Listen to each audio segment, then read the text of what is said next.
Hello students, आगे हम लोग नेक्स्ट लेक्चर के अंदर कूलॉम्स लॉ के ऊपर कूलॉम्स लॉ के अंदर मैं कराने वाला हूं आज बहुत बढ़िया है 10 बेस्ट क्वालिटी के न्यूमेरिकल्स जो कि मैंने जेईई मेन, नीट और बोर्ड के क्वेश्चन सेलेक्ट किए हैं ताकि आपके कॉन्सेप्ट क्लैरिटी के लिए आज मैं आपका बस कॉन्सेप्ट क्लियर करना चाहूंगा। ये ऐसे न्यूमेरिकल सेलेक्ट कर लिए हैं कि आपने इसको कर डाला तो लाइफ झिंगा लाला, ठीक है। यानी कि अगर आप इसको कर लेते हो तो कॉन्सेप्ट क्लैरिटी आ जाएगी। टाइप्स करा रहा हूं, है ना। अगर हजारों चाहूं तो मैं क्या करूं, हजारों न्यूमेरिकल कराने लग जाऊं, टाइम पास करता रहूं, नहीं, टाइप्स कराऊंगा। कूलॉम्स लॉ के जितने भी न्यूमेरिकल के टाइप्स होते हैं वो टाइप्स करा दूंगा और टाइप्स कराने के बाद बच्चों अगले ही लेक्चर के अंदर मैं जेईई मेन और नीट के ऊपर लेक्चर लेकर आऊंगा जहां पर एमसीक्यू क्वेश्चंस कराऊंगा। आप और मिलकर दोनों साथ में सॉल्व करेंगे, धमाल मचा देंगे, ठीक है। यानी अगर आज की कॉन्सेप्ट क्लैरिटी आपको आ जाती है तो अगला लेक्चर जेईई नीट का, जेईई मेन का और नीट का आराम से वो लेक्चर आप शूट करके मेरे साथ कर पाओगे, है ना। शूट कर दोगे, मैं तो पिक्चर शूट करता हूं, आप वैसे शूट कर दोगे, ठीक है। करने का रीता आज के लिए क्या है हमारे पास, आज के लिए हमारे पास है numerical based on Coulomb's law. आज हम लोग कूलॉम्स लॉ के ऊपर करने हैं कॉन्सेप्ट क्लैरिटी। क्या मैंने बोला, 10 best numericals for concept clarity. ध्यान रखना, कॉन्सेप्ट क्लैरिटी करा रहा हूं, पूरा कॉन्सेप्ट क्लियर हो जाएगा एकदम बढ़िया सा, ठीक है। उसके बाद क्या, one homework question at last. Lecture के लास्ट में एक होमवर्क क्वेश्चन दूंगा मैं, होमवर्क वाला क्वेश्चन, उसको तुम्हारे को आज के लेक्चर सीखने के बाद एक होमवर्क का क्वेश्चन दूंगा, वो करना। उसको क्या करना है, आपको कमेंट बॉक्स के अंदर सॉल्यूशन भेजना उसका। जो बच्चा सही आंसर देगा उसका अगले लेक्चर में मैं नाम भी लूंगा। उसको हो सके तो मैं यहां से कुछ गिफ्ट भी, सरप्राइज गिफ्ट दे दूं, ठीक है। तो इसीलिए हर बच्चा उसको सॉल्व करेगा, उसके आंसर्स मुझे बताएगा कमेंट सेक्शन के अंदर। और याद रहे, मैं कौन, राम सर, और आप कौन, राम जी की सेना, ठीक है। चलो आ जाओ, लेक्चर को बढ़ाते आगे और करते हैं 10 best numericals based on Coulomb's law, ठीक है। आपको तो पता ही है बच्चों, अपने पास अभी थोड़ा सा बजट की शॉर्टेज है, इसलिए हमारे पास स्मार्ट बोर्ड नहीं है, इसलिए क्वेश्चन में पहले से ही यहां पर लिख रखा है, तो यहां पर मैं लिख लिख के कराऊंगा, आपको ध्यान से देखते रहना, ठीक है। तो यानी नंबर 1, ठीक है, न्यूमेरिकल में पहला लेके चल रहा हूं, कॉन्सेप्ट क्लैरिटी के लिए है। वो क्या है, मैं लिख देता हूं यहां पर, a free pith ball a of 8 gram carries 5 into 10 to the power -8 coulomb, ठीक है, charge on it. What must be nature and magnitude of charge that given to second pith ball B fixed at 5 centimeter below the former so that upper ball remain stationary, ठीक है। ये हमारा question है। Question लिख दिया मैंने ताकि आप यहां पर देख पाओ, नोट भी कर पाओ और मैं इसका सोल्यूशन करके दिखाऊंगा। बहुत बढ़िया क्वेश्चन, अच्छा है, कॉन्सेप्ट क्लैरिटी आएगी आपको। कह रहा है कि एक पिथ बॉल है। पिथ बॉल बच्चों की ऐसी बॉल होती है, लाइट सी बॉल होती है, इसको अगर रब कर दो तो चार्ज होता है, चार्ज कर सकते हैं इस बॉल को आसानी से, इसकी वजह से हम इसको पिथ बॉल बोल रहे हैं। तो पिथ बॉल है एक ए जिसका मास कितने का है, 8 ग्राम का मास है इसका। 5 into 10 to the power -8 Coulomb का चार्ज है इसके ऊपर, ठीक है। वो क्या रहा है कि what must be the nature and magnitude, हमको क्या चाहिए, एक तो नेचर चाहिए, एक मैग्नीट्यूड चाहिए चार्ज का। That given to second pith ball, दूसरे पिथ बॉल को देना है जो कि 5 सेंटीमीटर नीचे रखी हुई है पहले वाले बॉल से, तो बोल रहा है जिसकी वजह से वो स्टेशनरी हो जाए, हवा में लटक जाए। तो चलो करके दिखाता हूं, बहुत बढ़िया क्वेश्चन। मान लो कि एक ये चीज है ना, ऐसा मान लेते हैं ये ग्राउंड लेवल मान लेते हैं, यहां पर एक बॉल है एक और, इस बॉल को क्या मान लेते हैं बच्चों, अकॉर्डिंग टू क्वेश्चन चल लो तो एक ए है, ठीक है। और आप देख सकते हो कि एक हमारे पास फ्री पिथ बॉल है जिसका 8 ग्राम मास है, जो कि दूसरे वाले बॉडी पर मान लेते हैं, इस पे इसको मान लेते हैं, चार्ज कितना मान लेते हैं, Q1 मान लेते हैं। Q1 चार्ज कितना दिया पहले बॉल को बच्चों, ए वाले बॉल को देखो जरा, दिया है हमारे को 5 इंटू 10⁻⁻⁸ कूलम, और इस वाले को Q2 हमको नहीं पता, वो तो पूछ ही रहे वो। इस पिथ बॉल को B मान लिया, इसके बीच का जो डिस्टेंस है बच्चों कितने का है, 5 सेंटीमीटर का है। तो वो क्या बोल रहा है कि इस वाले चार्ज का क्या नेचर होना चाहिए और क्या मैग्नीट्यूड होना चाहिए जिसकी वजह से ये बॉल जो है वो हवा में लटक जाए, स्टेशनरी हो जाए। तो अगर मुझे इस बॉल को हवा में रोकना है तो जरा देखो ध्यान से क्या होना चाहिए। क्या बच्चों ये वाली जो बॉल होगी, ये इस वाले बॉल के ऊपर जिसकी वेट कितने का है, 8 ग्राम का है बच्चों, क्या बच्चों इसका वेट कहां खींचेगा, इसको नीचे। इसका वेट यानी mg बोले तो बच्चों आपको पता ही है मास इनटू में हमारे पास क्या आता है, ग्रेविटी आ जाती है। तो ये कितने ग्राम का, 8, तो 8 इंटू 10⁻³ इंटू में कितना बच्चों, g है, g का मतलब अब 10 ले लो, 10 अप्रोक्सीमेटली, तो 8 इंटू 10⁻⁻² न्यूटन। क्या बच्चों नीचे फोर्स इसको इतना लग रहा होगा जो बॉल को नीचे गिराने की कोशिश कर रही होगी। तो बच्चों इस वाले बॉडी को, क्योंकि आपको पता है इसका वेट कहां लग रहा है बच्चों, नीचे लग रहा है mg, तो ये वाला को अगर पॉजिटिव होगा तो इस वाले पॉजिटिव वाले को ऊपर धक्का मार देगा। तो यानी कि जो नीचे वाली बॉल होगी, इस नीचे वाली बॉल के ऊपर चार्ज कैसा होना चाहिए, पॉजिटिव होना चाहिए, है कि नहीं, बताओ कैसे। अगर ये माइनस का होगा तो ये तो खींच लेगा इसको, तो इक्विलिब्रियम में आ नहीं गया, स्टेशनरी नहीं हो सकता, इसको तो नीचे धड़ से गिरा देगा। भाई अगर इसके ऊपर इस वाले बॉडी पे नेगेटिव चार्ज हो और वेट भी इसको नीचे खींचे और ये बॉडी भी इसको नीचे खींचेगी तो नीचे गिर जाएगी। तो इसको हवा में लटकाना है, तो हवा में लटकाने के लिए एक कंडीशन होगी ना बच्चों, क्या कंडीशन, कि इसको प्लस होना चाहिए। इसको क्या होना चाहिए, प्लस। जब प्लस होगा तो धक्का कहां लगेगा, ऊपर, और वेट कहां लेके जाएगा इसको, नीचे, है ना। इसका फोर्स कहां लगाएगा, इसको ऊपर, और इसका वेट कहां लाएगा, नीचे। तभी तो चांस बन सकते हैं बच्चों, है ना। तो ये कौन सा लग गया, फोर्स इलेक्ट्रोस्टैटिक, ठीक है ना। तो मैं क्या लिख सकता हूं, 4 स्टेशनरी, ठीक है, कंडीशन ऑफ बॉल ए क्या होना चाहिए बच्चों, अगर इसको स्टेशनरी हवा में रोक कर रखना है तो क्या बच्चों F बराबर mg होना चाहिए, जी सर। तो F कितना होगा इन दोनों के बीच का बच्चों, तो 1/4πε0 Q1 Q2 divided by r² equal to mg, ठीक बच्चों। अब यहां पर वैल्यूज हमको पता है, जो वैल्यू पता है वो रख लेंगे, जो वैल्यू नहीं पता है उसको निकालेंगे, ठीक है। तो सबको पता होना चाहिए बच्चों Q2 निकालना है मेरे को, क्या निकालना है, Q2।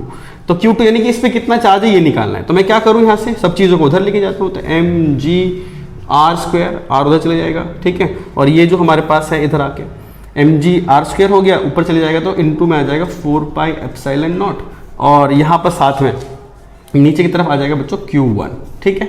यानी कि यहाँ से करोगे तो m का मतलब तुम्हें पता ही था, 8 इंटू 10⁻³ kg में बदल दिया, g मतलब 10, डिस्टेंस कितना था 5 सेंटीमीटर, 5 इंटू 10⁻² का स्क्वायर, इसको तुम्हें पता ही है कि इसकी वैल्यू होती है कितनी, 9 इंटू 10⁻, है ना। तो ये नीचे की तरफ आ जाएगा, तो 1/9 इंटू 10⁻⁹, ठीक है। और नीचे जो चार्ज की वैल्यू Q1 थी वो कितना था, 5 इंटू 10⁻⁸, ठीक है बच्चों। यहां से इसको अगर आप कट पिट करते हो तो कट पिट करने के बाद जो आंसर आएगा वो आएगा 4.36 इंटू 10⁻⁷ कूलम, ठीक है। इसको कैलकुलेशन मैंने कर लिया था ऑलरेडी, आप इसको कट पिट करके देख सकते हो, कट करोगे तो आ जाएगा आपका 4.36 इंटू 10⁻⁷। तो यानी मुझे इस वाले बॉडी को कितना 4.36 इंटू 10⁻⁷ कूलम का चार्ज देना पड़ेगा, और इसका नेचर क्या होना चाहिए, पॉजिटिव। नेचर क्या होना चाहिए, पॉजिटिव। तो बहुत आसान सा सवाल है ना, बहुत इजी सा सवाल। यानी इस वाले बॉडी पे पॉजिटिव चार्ज हो और इतने का चार्ज हो तो इस बॉडी को भी हवा में ही रोक देगा। हवा में कैसे रोक देगा आपको पता ही है बच्चों, एक बॉल जमीन पे रखी है, इस पे भी चार्ज है, एक ऊपर रखी हुई है, इस पे भी चार्ज है, इसका वेट इसको नीचे खींचना चाहता है, ये इसका इलेक्ट्रोस्टैटिक फोर्स को कहां ले जाएगा, ऊपर, तो ये हवा में लटक सकता है। तो बहुत आसान सा सवाल था। हमने क्या किया, F को किससे कंपेयर कर दिया, mg से। क्यों, क्योंकि इलेक्ट्रोस्टैटिक फोर्स किसको बैलेंस कर लेगा, वेट को बैलेंस कर लेगा, तो ये किस में आ जाएगा, इक्विलिब्रियम में, ठीक है। तो वेरी इजी। आ जाते हैं नेक्स्ट न्यूमेरिकल पर, इसको मैं कर रहा हूं रब, ठीक है। स्क्रीनशॉट लेना तो लेना, इसको रब कर रहा हूं, ठीक है। तो बहुत बढ़िया सवाल है ना यार, क्या कमाल का सवाल था, बहुत बढ़िया सवाल लगा। क्यों, क्योंकि इसमें इलेक्ट्रोस्टैटिक फोर्स को किससे कंपेयर किया गया है, बताओ, वेट से। किससे किया गया है, वेट से। तो यानी तुम यहां पर, मैं साइड में एक ना पॉइंट लिख देता हूं, यहां पर देखना है ना, एक बहुत ही इंपॉर्टेंट एक चीज सीखते जा रहे हैं। देखो F इक्वल टू, आपने क्या किया था यहां पर mg के बराबर किया, या ऐसे लिख देता हूं, इलेक्ट्रोस्टैटिक फोर्स जो तुमने लिखा है यहां पर, इलेक्ट्रोस्टैटिक फोर्स लिया है आपने, वो किसके बराबर कर लिया है बच्चों? mg के बराबर किया है ना।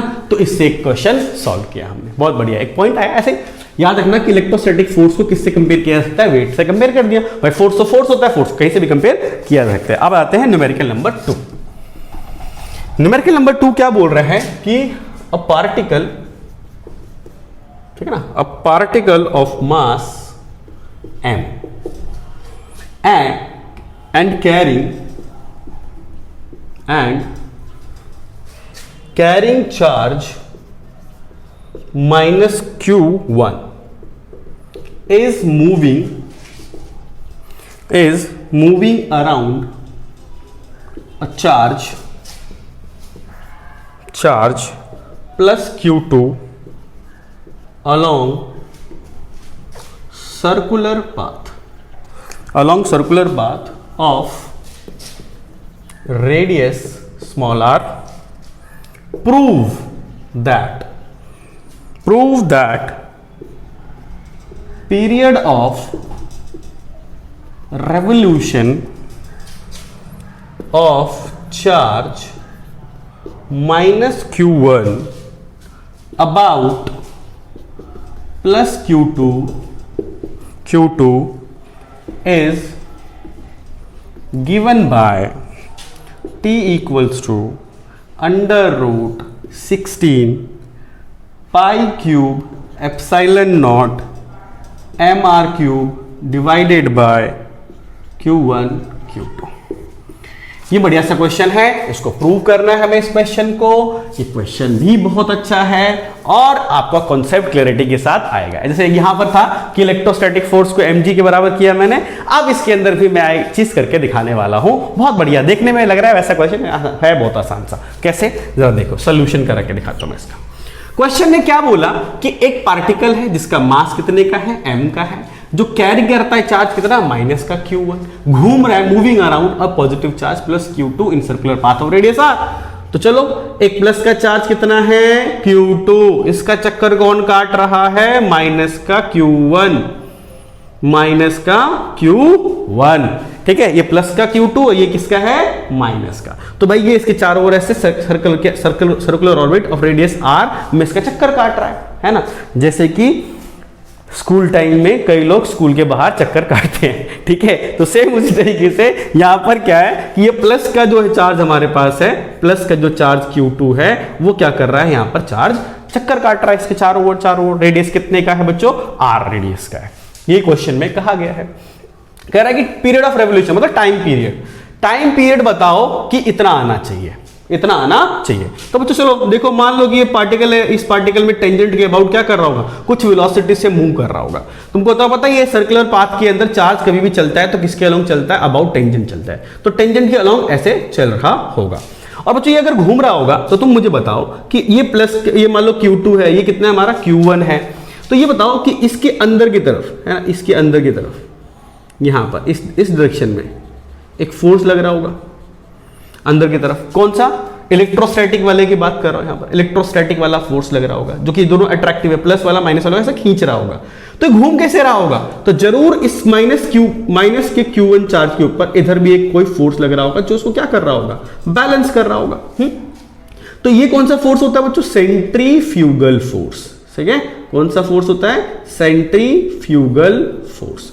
सेंट्रीफ्यूगल फोर्स एक प्रकार का सूडो फोर्स होता है, आपको पता ही है बच्चों, है ना। तो यहां पर कई बार हम इसको सेंट्रीपिटल से भी कर सकते हैं बच्चों। ऐसा कुछ नहीं है कि हम उसको सेंट्रीपिटल भी मान लो कि, क्योंकि तुम्हें पता है कि सेंट्रीपिटल फोर्स जो होता है किसी न किसी की फॉर्म में आता है, तो इलेक्ट्रोस्टैटिक फॉर्म के बीच में आ जाएगा यहां पर। तो आप फ्यूगल से भी कर सकते हो और पिटल से भी, दो नजरिया होता है, क्वेश्चन दोनों से हो सकते हैं। तो मैंने कहा कि सेंट्रीफ्यूगल इधर लग रहा है, तो इधर इलेक्ट्रोस्टैटिक लग रहा होगा। तो अगर इसको बीच में ही घूमना है तो क्या इन दोनों फोर्स को कैंसिल होना पड़ेगा? अगर ये बड़ा हो जाए तो मान लो कि क्या हो जाएगा? रिजल्टेंट इधर आ जाएगा, तो बॉडी बाहर चली जाएगी। ये बड़ा हो जाए तो अंदर चली जाएगी, पर कहीं नहीं जा रही है, गोल में बीच में घूम रही है। तो जरूर ये दोनों एक दूसरे को क्या कर रहे होंगे? कैंसिल कर रहे होंगे, है कि नहीं यार? बिल्कुल हाँ सर। तो बताओ कि इस तरफ क्या लग रहा होगा, इस तरफ क्या लग रहा है? इलेक्ट्रोस्टैटिक फोर्स लग रहा है। इधर क्या लग रहा है? इलेक्ट्रोस्टैटिक। और इस तरफ क्या लग रहा है बच्चों? सेंट्रीफ्यूगल या सेंट्रीपिटल भी लिख सकते हैं।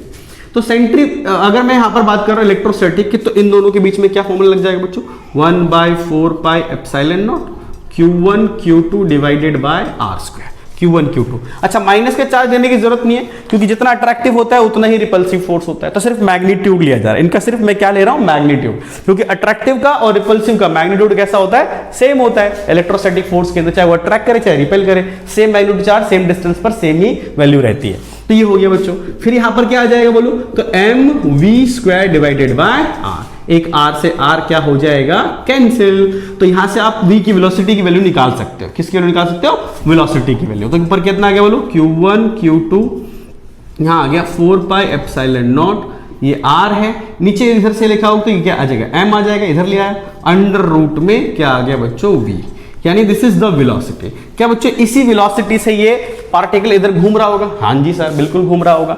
अच्छा, पार्टिकल तो घूम रहा होगा इस वेलोसिटी से, लेकिन मुझे तो टाइम पीरियड निकालना है क्या निकालना है, टाइम पीरियड। तो देखो टाइम पीरियड कैसे निकाल सकते हो, टाइम पीरियड यानी t निकालना है, तो वो होगा क्या भाई, वो डिस्टेंस हो गया डिवाइडेड बाय वेलोसिटी। तो ये बताओ, ये मुझे बताओ आप कि भाई डिस्टेंस कितना है, यानी ये एक चक्कर कितना मारेगी, चक्कर, तो ये सर लगा देगी 2 पाई r। वेलोसिटी कितने की, v की। तो अगर मैं इसको सॉल्व करूं, t equals to 2 pi r divided by v, v का मतलब ये रहा, under root Q1 Q2 upon में 4 pi epsilon naught r into है ना बच्चों। तो t equals to 2 pi r under root, ये वैल्यू पलट जाएगी तो आ जाएगी 4 pi epsilon naught R M divided by Q1 Q2, t equals to under root. बच्चों आपको बता दूं कि अगर कभी भी कोई चीज रूट के बाहर हो, रूट के बाहर हो और तुम चाहो तो इसको अंदर ले जाना चाहे तो स्क्वायर बना के लेके जा सकते हो। जैसे अंदर स्क्वायर होता है तो सिंपल बन के बाहर आता है, तो अगर रूट के अंदर किसी चीज को भेजोगे तो स्क्वायर बना सकते हो, तो स्क्वायर बना दो। तो 2 का स्क्वायर कितना हो जाएगा, 4, तो 4 4 जा, यहां पर कितना आ जाएगा, 16 आ जाएगा, जैसे अंदर लिखा पड़ा यहां पर, तो 4 4 जा 16।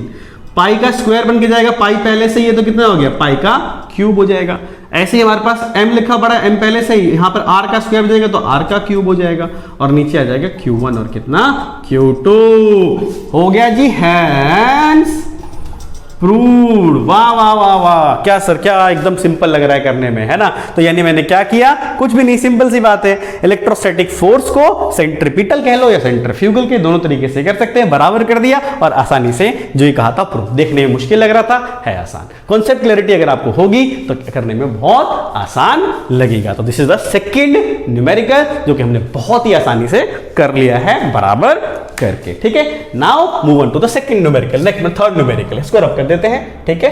वी आर 1 2 3 ओके, जा देखो एक बार यहां से इसको रब कर देते हैं, चलते हैं move on to the next numerical. अच्छा, दूसरे न्यूमेरिकल में क्या सीखा भाई, दूसरे में क्या सीखा सर, दूसरे में मैंने सिखाया कि भाई ऐसा है कि इलेक्ट्रोस्टैटिक को किससे, सेंट्रीपिटल फोर्स यानी mv² बाय r से बराबर भी किया जा सकता है।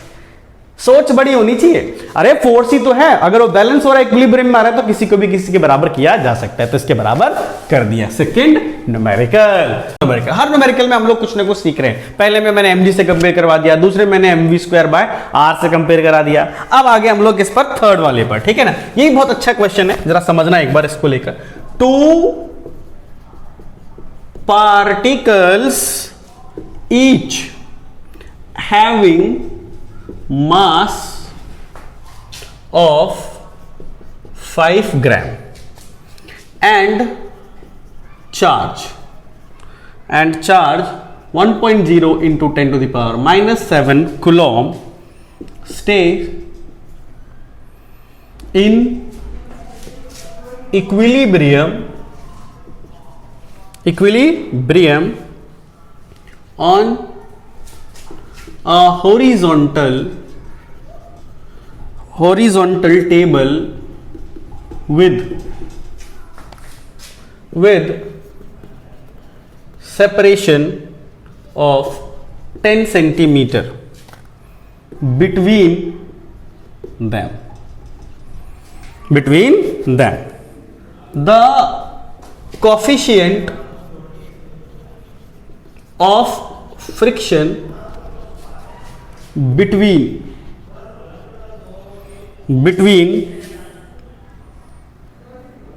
each particle and table is mu. Find mu. बहुत आसान सा सवाल है यार, है ना। कई बच्चे इसको फट से समझ गए होंगे और कर भी सकते हैं, बट कॉन्सेप्ट क्लैरिटी है बच्चों, ताकि मैं हर क्वेश्चन टाइप करा दूं, ताकि आपको ऐसा ना लगे, है ना, कि हमने ये कॉन्सेप्ट कर नहीं रखा। कॉन्सेप्ट क्लैरिटी करा देने से फायदा क्या होगा कि जब मैं आपको और अच्छे लेवल के, इसके और अपर लेवल के न्यूमेरिकल करके दिखाऊंगा तो आपको समझ में आएंगे और बहुत अच्छे से आप इसको कर पाओगे। ठीक है, तो आगे हम लोग थर्ड न्यूमेरिकल, जरा इसका सोल्यूशन देखो जी।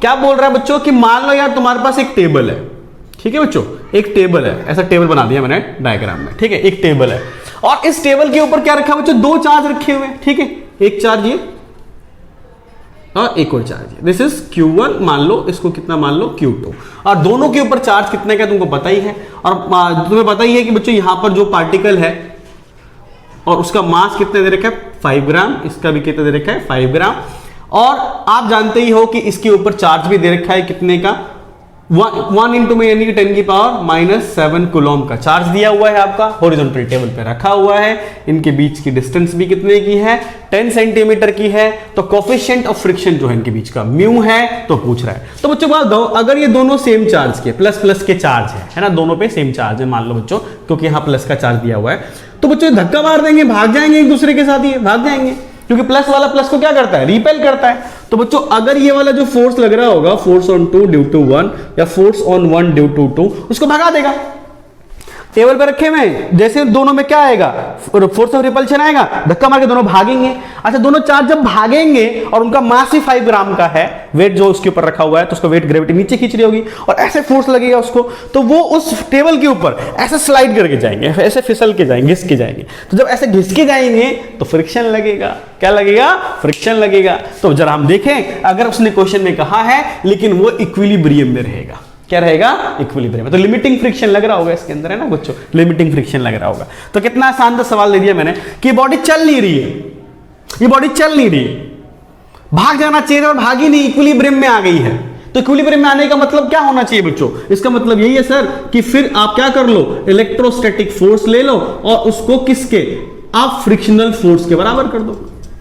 जब फ्रिक्शनल फोर्स जो लग रहा होगा लिमिटिंग फ्रिक्शन वाला, कौन सा वाला, लिमिटिंग वाला, लिमिटिंग फ्रिक्शन जो बच्चों अगर वो इसके बराबर हो गया होगा तो क्या हो रहा होगा, बॉडी नहीं चलेगी, इक्विलिब्रियम में आ जाएगी, इसके बराबर हो गया, है ना बच्चों। और ये सेल्फ एडजस्टिंग होता है, जितना लगेगा उसके हिसाब से लग जाएगा। तो मैक्सिमम पे हम काम कर लेते हैं। तो क्या होगा, इलेक्ट्रोस्टैटिक फोर्स इन दोनों के बीच में क्या लग सकता है बच्चों, तो आप कहोगे sir 1/4 pi epsilon not Q1 Q2 divided bye R square, और ये कितना होता है बच्चों, याद करो, म्यू mg। इसका फॉर्मूला कितना होता है, म्यू mg। तो म्यू का फॉर्मूला क्या निकल कर आया बच्चों, यहां पर mg नीचे आ जाएगा, 1/4 pi epsilon not Q1 Q2 divided bye R square, और साथ में अगर आप देखोगे तो नीचे कितना आ जाएगा, mg। सारी वैल्यूज पता है, आप इसकी जगह क्या लिख सकते हो, 9 × 10 की पावर 9, Q1 और Q2 सेम है, यानी 10 की पावर -7 का स्क्वायर। डिस्टेंस कितने का है, 10 सेंटीमीटर का, 10 की पावर -2 इंटू ये 10 है का होल स्क्वायर इंटू में mg, मास कितने का था बच्चों, 5 ग्राम का, तो 5 इंटू 10 टू द पावर -3, क्यों kg बदल दिया, इंटू में 10। इसकी कैलकुलेशन करोगे आप, मैंने तो ऑलरेडी कर दिया है, तो इसका जो करीब आंसर आएगा बच्चों 0.18, और ये यूनिटलेस क्वांटिटी होती है, आपने रख दिया और आसानी से निकाल दिया, है कि नहीं। तो इसमें क्या है, कॉन्सेप्ट सीखना है ना। अब क्या है कि काटना पीटना तो तुम कर ही सकते हो आराम से, कोई दिक्कत वाली बात नहीं है कि नहीं। और यहां से कॉन्सेप्ट क्लैरिटी आनी चाहिए कि अच्छा इलेक्ट्रोस्टैटिक फोर्स भाई साहब, यहां से F इलेक्ट्रोस्टैटिक को म्यू mg के बराबर भी कर सकते हो, फ्रिक्शन के बराबर भी कर सकते हो, है ना। क्या होता है कई बार, है ना, ऐसे छोटे छोटे कॉन्सेप्ट हम सिखाते रहते हैं तो बच्चा का दिमाग ऊपर हो जाता है, वरना कई बार बच्चा सिर्फ Coulomb's law F equal to सर Q1 Q2 अपॉन में R², इतने भी सोच रहा बात है, जबकि ये भी सोच सकता है कि F कैसे कैसे ओपन हो सकता है। तो देखो F mgc के साथ ओपन हो रहा है, इलेक्ट्रोस्टैटिक के साथ हो रहा है, फिर किसके साथ हो रहा है, फ्रिक्शनल फोर्स के साथ भी हो रहा है कि नहीं यार। तो कॉन्सेप्ट क्लैरिटी करा रहा हूं, ये सब करने के बाद कॉन्सेप्ट इतना अच्छा हो चुका होगा कि मैं जो भी हैवी न्यूमेरिकल कराऊंगा या जेईई मेन या नीट के कराऊंगा, आप मस्त मस्त मस्त मस्त कर लोगे जी, है जी। आ जाओ, ये क्वेश्चन नंबर क्या था, 3, वेरी गुड, ठीक है, इसको रब कर देते हैं, चलते हैं move on to the next numerical, है ना। हम 10 में तुम 10 करने के बाद कहोगे सर बस 10 हो गया है बस, इसके बाद तो हम खुद भी कर सकते हैं, जो कि डीपीपी भी देंगे आपको, उसमें अटैच करके उसको भी हम सॉल्व करते रहेंगे, ठीक है। ये था क्वेश्चन नंबर 3, ठीक है। अब आ जाते हैं क्वेश्चन नंबर 4 पे, न्यूमेरिकल नंबर 4 पे कहते हैं, क्या कहता है ये, 2 similarly equally charged identical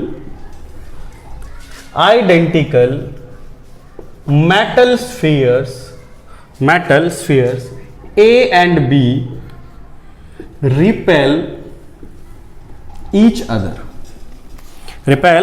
other with force of 2 into 10 to the power minus 5 Newton. A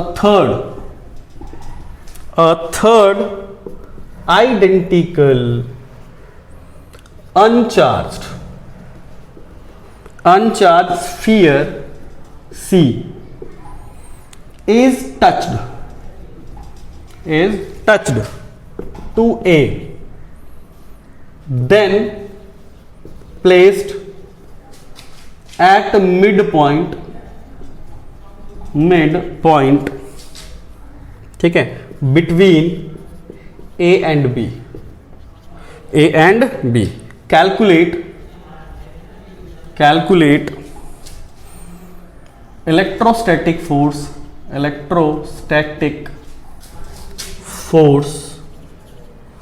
ठीक है, ऑन C। ये बढ़िया सा क्वेश्चन है ना, ये कंडक्शन टॉपिक के ऊपर है। कौन से टॉपिक के ऊपर बच्चों, कंडक्शन टॉपिक के ऊपर है, कंडक्शन, ठीक है। तो करते हैं क्वेश्चन इस पे, कंडक्शन वाले पर, ठीक है। तो अब कंडक्शन के ऊपर बच्चों अगर हम क्वेश्चन करना चाहते हैं, बढ़िया सा क्वेश्चन है, बहुत बढ़िया क्वेश्चन है, करते हैं तो क्या है, जरा से देखना सोल्यूशन, कि 2 similarly equally charge identical body है, मतलब 2 चीजें हैं बिल्कुल एक जैसी है ना, सब कुछ रेडियस होगा, ये कंडक्टिंग स्फीयर भी है, ए और बी है, तो ये लो जी ए, एक और ले लो बी, तो आइडेंटिकल है तो चार्ज भी कैसा आ गया, सेम आ गया, सब कुछ ए और ये क्या आ गया, बी। हमको नहीं पता कितने डिस्टेंस पर है, तो मैंने इसका मान लिया डिस्टेंस कितने पर है, या आर डिस्टेंस के ऊपर रखा हुआ है। इनके बीच में जो रिपल्सिव फोर्स लग रहा है, एफ रिपल्शन जो लग रहा है इसके बीच का, बच्चों खुद दे रखा है इन्होंने, 2 into 10 to the power minus 5 Newton. तो बोले तो इन दोनों के बीच में क्या आ जाएगा सर, तो के क्यू क्योंकि चार्ज तो सेम ही है, तो Q का स्क्वायर डिवाइडेड बाय कितना हो जाएगा बच्चों, R स्क्वायर इक्वल टू कितना हो जाएगा, 2 into 10 to the power minus 5 minus का 5 न्यूटन। तो इतने फोर्स के बराबर होगा, जी सर बिल्कुल होगा सर। इन दोनों के बीच में रिपल्सिव फोर्स जो लग रहा है ना, यानी जो रिपल्सिव फोर्स लग रहा है बच्चों, ये जो रिपल्सिव फोर्स लग रहा है, रिपल्शन जो लग रहा है इसके बीच में, वो इतना लग रहा है। हाँ, क्वेश्चन में दिया गया है ऐसा करके। फिर बोलता है कि एक थर्ड अनचार्ज स्फीयर लाया सी, जिसको तुमने टच कर दिया किससे, ए से, ठीक है। अब क्वेश्चन ये है कि when third uncharged body C is touched to A, A को टच कर दिया, तो मतलब क्या, तुमने क्या समझना एक बार जरा, कि अनचार्ज को लाए और इसको टच कर दिया, तो जरा देखना, ए के ऊपर चार्ज कितना था, क्यू, सी को जो टच किया तुमने उसके पास चार्ज कितना था, 0, नो चार्ज। तो आफ्टर शेयरिंग है ना, शेयर अगर उन पे हो जाता है तो तुमको पता है बच्चों, इक्वली डिवाइड कर लेते हैं। कैसे कर लेते हैं जरा समझना एक बार, तो Q प्लस का 0 डिवाइडेड बाय 2, यानी कितना आ जाएगा बच्चों, Q बाय 2। तो दोनों पे चार्ज कितना आ जाएगा, जब इनके टच कर देंगे तो कितना आ जाएगा, Q बाय 2, और इस पे भी चार्ज कितना आ जाएगा, Q बाय 2।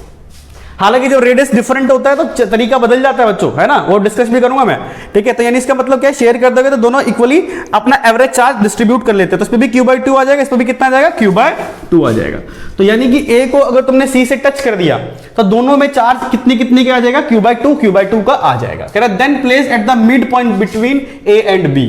तो उसके बाद तुमने a और b के बीच में रख दिया, किसको बीच में रख दिया, किसको रखा बच्चों, c बॉडी को पहले टच किया और टच करके फिर उसको इसके बीच में रख दिया, ठीक है। तो मैं क्या कर रहा हूं यहां पर, इसको मैं यहां से बच्चों इसको रब कर देता हूं, यहां से इसको रब कर देता हूं। देखो तो क्या किया हमने, इसके बीच में रख दिया। तो देखो यहां पर सबसे पहली चीज यहां, तो ये a है, ये b है, ये बीच में और c आ गया, ठीक है। ये ऐसे करके यूं करके यूं, बीच में डिस्टेंस कितने का था, r, इनको बिल्कुल बीच में रखा है तो कितने का हो गया, r/2 बीच में रखा है। पहले इस पे चार्ज कितना था, q, लेकिन अब कितने का हो गया, q/2। इस पे भी चार्ज कितने का हो गया, q/2, और इस पे कितने का है, q, क्योंकि इसको टच तो किया नहीं है, ये चीज है। तो तुम बताओ ऐसी सिचुएशन हो गई है, तो बोल रहा है कि इस पे फोर्स निकालो, c के ऊपर फोर्स निकालो, यानी इस पर कितना फोर्स लग रहा होगा। तो बच्चों ये प्लस का चार्ज है तो इसको किधर धक्का मारेगा, इधर मारेगा। ये भी प्लस का चार्ज है, देवी कहां धक्का मारेगा, इसको इधर मारेगा, है ना। तो यानी फोर्स ऑन ये लग रहा है, ये जो लग रहा है इधर वाला जो लग रहा है, force on C due to किसकी वजह से लग रहा है, बी, और ये force on C due to क्या लग रहा है, ए। ऐसे तो क्या दोनों सेम फोर्स लगा रहे होंगे, अलग अलग लगा रहे होंगे, तो बच्चों अलग अलग लगा रहे होंगे, चार्ज भी अलग अलग है दोनों पे, इस पे q/2, इस पे q/2, इस पर q/2 और इस पे q, तो चार्ज अलग अलग है तो फोर्स भी अलग अलग होगा। कोई बच्चा बता सकता है कि इन दोनों में से FCB में से और FCA में से कौन बड़ा होगा, कौन बड़ा होगा। तो आसान सा है, कैसे, देखो आधा आधा चार्ज है, q/2 और इसमें q/2 और पूरा फुल चार्ज है, तो यार ऑब्वियस सी बात है इन दोनों के बीच का फोर्स ज्यादा होगा और इन दोनों के फोर्स का क्या होगा, कम होगा, क्योंकि चार्ज के मैग्नीट्यूड इसमें कम है, इसमें चार्ज का मैग्नीट्यूड उनसे थोड़ा सा कैसा है, ज्यादा है। तो कौन सा फोर्स ज्यादा होगा, इन दोनों के बीच का, इन दोनों के बीच का, सी और बी के बीच का। तो क्लियरली हर बच्चा क्या बोल सकता है कि फोर्स ऑन सी बी जो लग रहा होगा वो ग्रेटर देन लग रहा होगा फोर्स ऑन किसके बच्चों, सी ए से। तो नेट फोर्स कितना निकला, तो सर FCB में से घटा लो, क्या चीज, FCA, घटा लोगे तो अपने आप ही आ जाएगा। तो नेट फोर्स जो निकलेगा बच्चों FCB, C और B के बीच में, C और B के बीच में, तो कितना लगेगा बच्चों, K/2 into Q/2 into Q divided by R/2 का होल स्क्वायर, R/2 का होल स्क्वायर, है ना। इसको मैं रब कर देता हूं, इसको रब कर देता हूं, ठीक है, R/2 का होल स्क्वायर। अब R/2 का होल स्क्वायर का यहां पर आ जाऊं, FCA, C और A के बीच का, तो सर कितना हुआ, Q/2 डिवाइडेड बाय, ये भी कितने के बीच की डिस्टेंस है, R/2 का होल स्क्वायर। तो ढंग से लिखते हैं ऊपर, तो कितना, KQ², ठीक, यहां पर आ जाएगा 2, यहां कितना हो जाएगा, R²/4 माइनस, ऊपर कितना आ गया, KQ²/4, और ये भी कितना आ जाएगा, R²/4। तो इसको ढंग से लिख दो, KQ²/2, ये पलट जाएगा, 4/R², ये तुमको पता ही है, ये कैंसिल हो जाएगा, तो कितना आ जाएगा, KQ²/R², इसको कट करो तो 2 आ जाएगा, तो 2KQ²/R² माइनस KQ/R², 2KQ² में से घटा दोगे कितना आ जाएगा, KQ²/R², ये फोर्स, नेट फोर्स निकल रहा है किसके ऊपर, सी के ऊपर। तो जरा तुम देखो, मैंने पहले निकाल लिया था कि KQ²/R² की वैल्यू कितनी आएगी, 2 इंटू 10⁻⁵ न्यूटन। जो पहले लग रहा था दोनों के बीच का रिपल्सिव फोर्स, उतना ही फोर्स लग रहा होगा इसके ऊपर। वेरी ब्यूटीफुल न्यूमेरिकल है ना, अपनी एनसीईआरटी में भी ऐसा न्यूमेरिकल है। तो यार ये बहुत ही अच्छा न्यूमेरिकल था कि कितने पे लगे। इसमें क्या कॉन्सेप्ट क्लियरिटी हो रही है, तो शेयरिंग ऑफ चार्ज समझ में आता है, चार्ज कैसे शेयर होता है, नेट फोर्स कैसे लगता है एक लाइन ज्वाइनिंग के अंदर। तो वेरी इंपॉर्टेंट, हमने किया है कौन सा न्यूमेरिकल, न्यूमेरिकल नंबर 4, ठीक है। अब हम मूव ऑन करते हैं नेक्स्ट न्यूमेरिकल पर, ठीक है। इसको रब करता हूं, स्क्रीनशॉट लेते चलो, नोट बनाते चलो, सीखते चलो। ये अच्छे से कर लोगे तो अगला सेशन धमाकेदार करेंगे नीट और जेई के ऊपर, ठीक है ना। इसको मैं रब करता हूं, ये था अपना 4th, इसको कर देते हैं रब, है ना। अब आगे बढ़ते हैं, आ जाओ। ये था अपना 4th न्यूमेरिकल, ठीक है बच्चों। अब आ जाते हैं 5th वाले पे, 5th न्यूमेरिकल पर आ जाते हैं। 5th क्या बोलता है, जरा देखो एक बार, 2 identical charge capital Q each are kept at distance R from each other, from each other, एक दूसरे से आर डिस्टेंस पे रखा गया है। अ थर्ड, ठीक है, a third charge small q is placed on line joining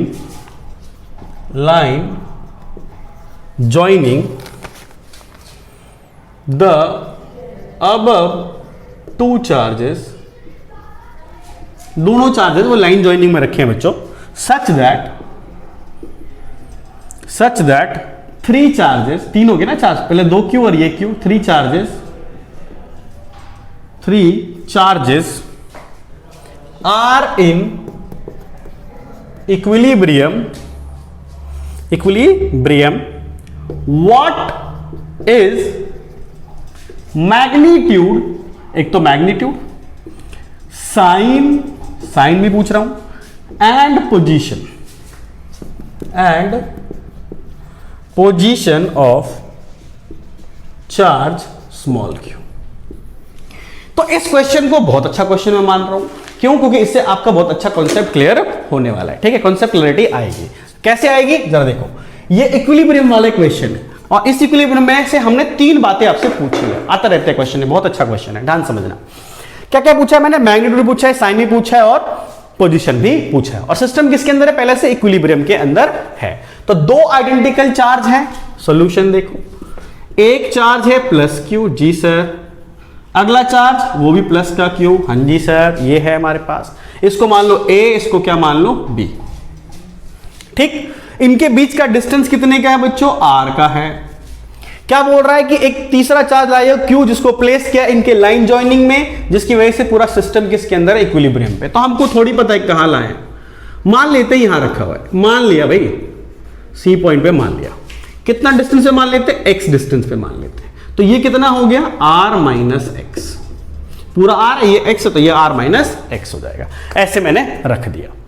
साथ में बोला है कि साथ बोल रहा है सच दैट कि three charges are in equilibrium में, सारे चार्ज किसमें? इक्विलिब्रियम के अंदर हैं।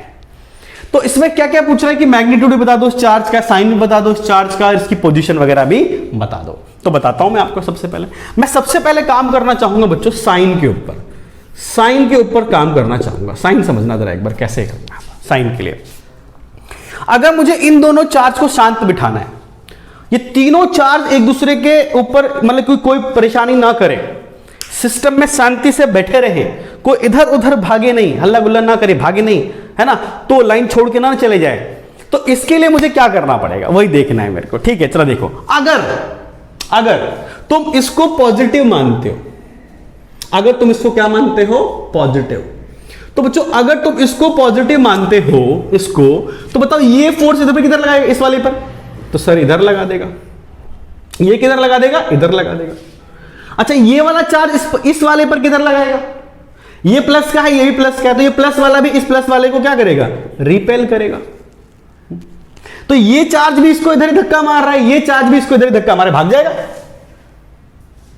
भाई। कौन कैसे इक्विलिब्रियम में आएगा? दोनों ने एक ही तरफ फोर्स लगा दिया, भाग जाएगा। तो क्या सिस्टम इक्विलिब्रियम में आ सकता है? नहीं आ सकता। चलो इसको भी देख लो, क्या ये वाला चार्ज इस पर किधर फोर्स लगाएगा? इधर लगाएगा। ये वाला चार्ज इस पर किधर फोर्स लगाएगा? इधर लगाएगा। क्या ये रुकेगा? नहीं रुकेगा, फिर भाग जाएगा। भाई सबने मिलकर एक की तरफ धक्का मार दिया, चार्ज भाग गया। इसको भी देख लो, ये चार्ज इस पर किधर फोर्स लगाएगा? इधर लगाएगा। ये किधर लगाएगा? इधर लगाएगा। हाँ, इसकी वजह से ये हो सकता था कि रुक सकता था, लेकिन तुमको पता ही ये जब दोनों चार्ज ही भाग जाएंगे तो फिर एक थर्ड वाला चार्ज कैसे इक्विलिब्रियम में आएगा, है कि नहीं? तो इसका मतलब ये हुआ बच्चों कि इस चार्ज को दो पॉजिटिव चार्ज के बीच में अगर पॉजिटिव ही रखूंगा, दो पॉजिटिव चार्ज के बीच में एक पॉजिटिव ही रखूंगा, तो इक्विलिब्रियम कभी भी नहीं आएगी, चार्ज भाग जाएंगे, दोनों चार्ज ऐसे निकल लेंगे, भाग जाएंगे, तो इक्विलिब्रियम नहीं आएगा।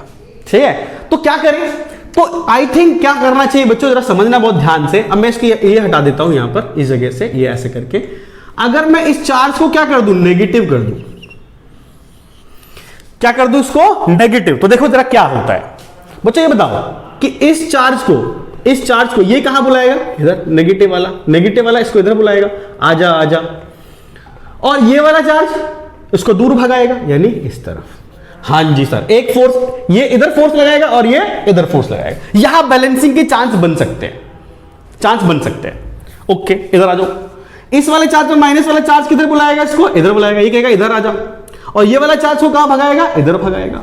तो क्या बैलेंसिंग के चांस बन सकते हैं? हाँ, दो अपोजिट फोर्स लग रहे हैं, बराबर हो गया तो नहीं भागेगा, चांस बन सकता है। अच्छा, इसके ऊपर देख लो, इसके ऊपर कि ये चार्ज कहां बुलाएगा, इसको इधर बुलाएगा, और ये वाला चार्ज इसको इधर बुलाएगा। प्लस वाला ना तो माइनस को इधर बुलाएगा, तब भी बन सकता है। यानी दो पॉजिटिव चार्ज पहले से हैं इधर में, तो बीच में नेगेटिव लाना पड़ेगा, तभी बैलेंस हो सकता है, अन वाइस वर्सा। दो नेगेटिव होगा तो पॉजिटिव लाना पड़ेगा, और दो पॉजिटिव है तो नेगेटिव लाना पड़ेगा। समझ में आ रही बात? ये चीज जैसे कि वही बात है ना यार, बहुत फेमस बात है, सब जानते भी हैं। दो इधर लड़के बैठे हैं, बहुत परेशान कर रहे हैं ना, धक्का-मुक्की कर रहे हैं, बीच में एक किसी लड़की को उठा दो तो एकदम माहौल शांत रहेगा, है ना। यानी कि दो सिमिलर चार्जेस के बीच में एक अपोजिट चार्ज बिठा दो, काम तमाम, यानी इक्विलिब्रियम आने वाला है। ठीक है, तो यानी यहां पर क्या आ जाएगा, इक्विलिब्रियम आ जाएगा, इक्विलिब्रियम आ जाएगा। तो यहां क्या क्या लिखना पड़ेगा कि third charge must be opposite sign of other two. तो यहां पर क्या होना चाहिए, here third charge should be negative. यहां पर तो ये इस केस में क्या होना चाहिए, नेगेटिव होना चाहिए, तभी जाके आप इसको क्या कर सकते हो, रोक सकते हो, ना नहीं रुकेगा। सही है, तो इसको हम लोग क्या रखेंगे, साइन। तो साइन मिल गया, तो साइन कैसा होना चाहिए बच्चों, नेगेटिव। साइन कैसा होना चाहिए, नेगेटिव। ठीक, बहुत बढ़िया। अगले पॉइंट को मैं डिस्कस कर रहा हूं, देखो पॉइंट क्या अगला। मैं मैग्नीट्यूड अभी करेंगे, पहले पोजीशन डिस्कस करेंगे। अब मैं आ रहा हूं यहां पर किसके बारे में, पहले पोजीशन के बारे में। पोजीशन निकाल लिया कि रखूं कहां भाई, इसको रखूं कहां। ठीक है, पोजीशन के बारे में हम डिस्कस कर लेते हैं, पोजीशन के बारे में। तो अगर बच्चों मैं इसकी पोजीशन के बारे में डिस्कशन करना चाहता हूं, पोजीशन, तो जरा देखो कैसे होगा पोजीशन के बारे में। तो भाई एक बार बताओ कि ये जो फोर्स लगा रहा होगा इस वाले बॉडी के ऊपर, है ना, पोजीशन के लिए मैं दोबारा से डायग्राम रिक्रिएट कर देता हूं आपके लिए। प्लस का क्यू, बीच में क्या है, माइनस का क्यू, डिस्टेंस कितने का, आर का, ये कितने का, एक्स का, ये कितने का, आर माइनस एक्स का, ये ए है, ये बीच में सी है, ये बी है। ठीक, तो अगर आप देखो तो ये वाला फोर्स, इसको force on C due to A इधर लगेगा, force on C due to B इधर लगेगा। भाई ये वाला चार्ज तो इधर खींचेगा, ये वाला चार्ज इसकी इक्वल। तो अगर मैं लिखता हूं फोर इक्विलिब्रियम, अगर इक्विलिब्रियम में है तो दोनों बराबर होने चाहिए, एफ सी ए बराबर होना चाहिए एफ सी बी के, दोनों बराबर होने चाहिए, तभी जाके ये इक्विलिब्रियम में रह सकते हैं। तो एफ सी ए यानी इस सी और ए, इसके और इसके बीच का फोर्स क्या होगा, तो सर हो जाए के क्यू बाय, यहां पर डिस्टेंस कितना माना था, एक्स का स्क्वायर। ठीक, मैग्नीट्यूड लेते हैं, माइनस का साइन लेने की जरूरत नहीं है, मैग्नीट्यूड चार्ज लेते हैं।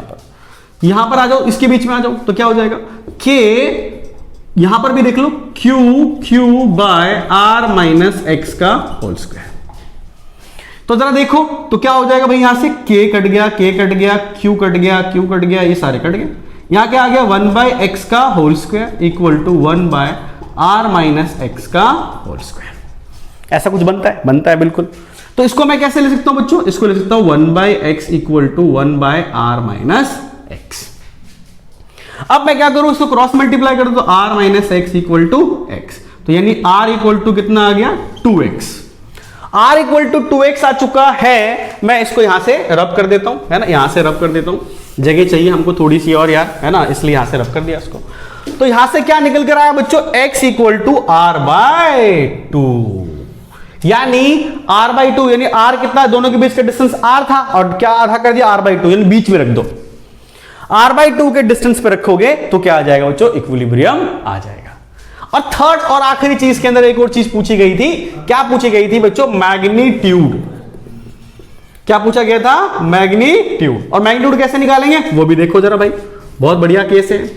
प्लस का क्यू बीच में रखा माइनस का Q, ये A, ये B और ये C, ये कितने का, X का यानी R/2 का बीच में रखा था ना भाई, और ये R अभी भी निकाला तो ये आया था। तो बच्चों अब क्या करना है, जब भी मैग्नीट्यूड निकालना हो तो बीच वाले पे नहीं, बीच वाले पे तो पोजीशन निकाल लिया मैंने, अब किसी भी A पर या C पर किसी भी फोर्स निकाल लो। और इक्विलिब्रियम में तो सारे फोर्स बराबर ही होने चाहिए तभी जाके इक्विलिब्रियम आ सकता है। तो अगर मैं A पे निकालना चाहता हूं, यानी देखना फोर्स ऑन A दिखाना चाहता हूं मैं, A देखो जरा, तो एक बार बताओ, force on A due to किसके वजह से, B बराबर होगा force on A due to C। भाई ये भी इस पे जो फोर्स लगा रहा होगा, ये भी जो फोर्स लगा रहा होगा बराबर होना चाहिए, तभी क्या आ जाएगा, इक्विलिब्रियम होगा। वरना इक्विलिब्रियम किस बात का, इक्विलिब्रियम तभी आ सकता है। तो फोर्स ऑन A, सारे फोर्स बराबर होंगे ना बच्चों, तभी तो इक्विलिब्रियम आएगा। ये इसको इधर धक्का मारेगा, इधर खींचेगा, तभी इक्विलिब्रियम आ सकता है। तो बराबर होगा तभी हो सकता है। तो A और B के बीच में, तो ये रहा A, ये रहा B के बीच में, तो फोर्स क्या लग जाएगा बच्चों बताओ, KQ डिवाइडेड बाय R/2 का होल स्क्वायर। दोनों के बीच में R/2 था। A और C के बीच में तो क्या आ जाएगा, KQQ बाय R का स्क्वायर। तो क्या होना चाहिए, इधर इसको ओपन कर दो, कितना देगा, 4KQQ by R square equal to KQ square by R square. जो कटरा काट दो, ये इससे कैंसिल हो गया।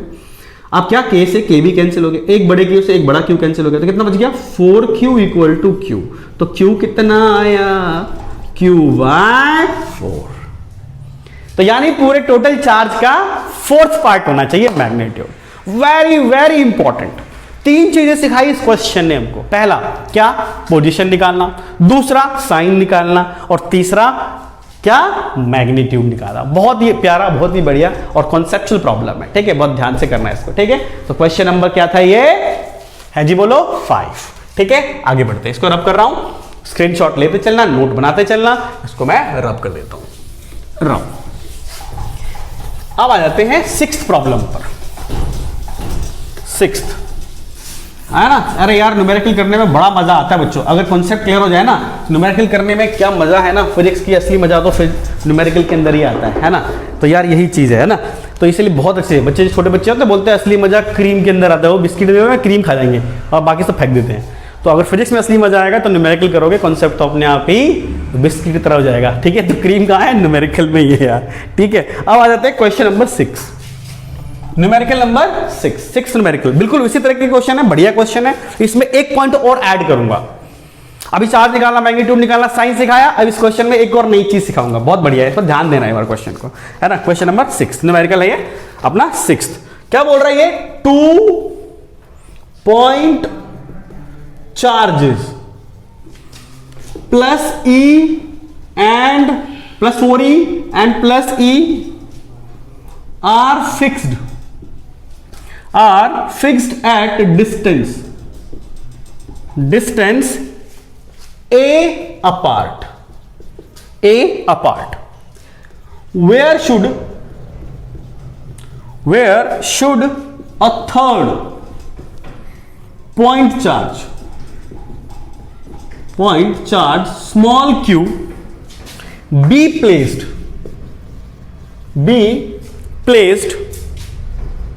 on the line joining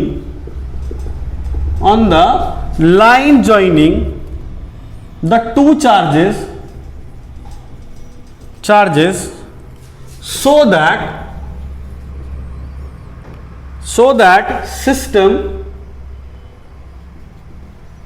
may be in equilibrium, in which case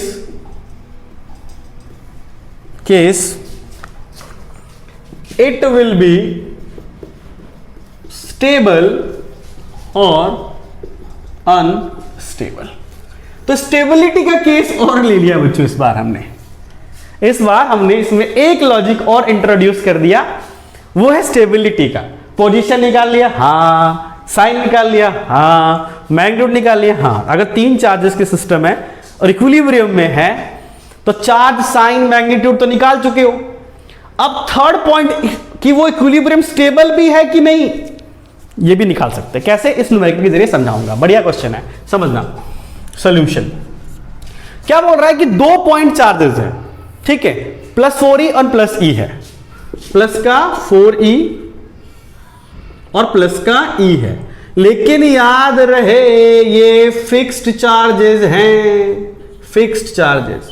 भाई फिक्स्ड चार्जेस का मीनिंग है, यानी ये प्लस का चार्ज, ये वाला प्लस का चार्ज पकड़ के रखा हुआ है, भागने नहीं देंगे इस बार।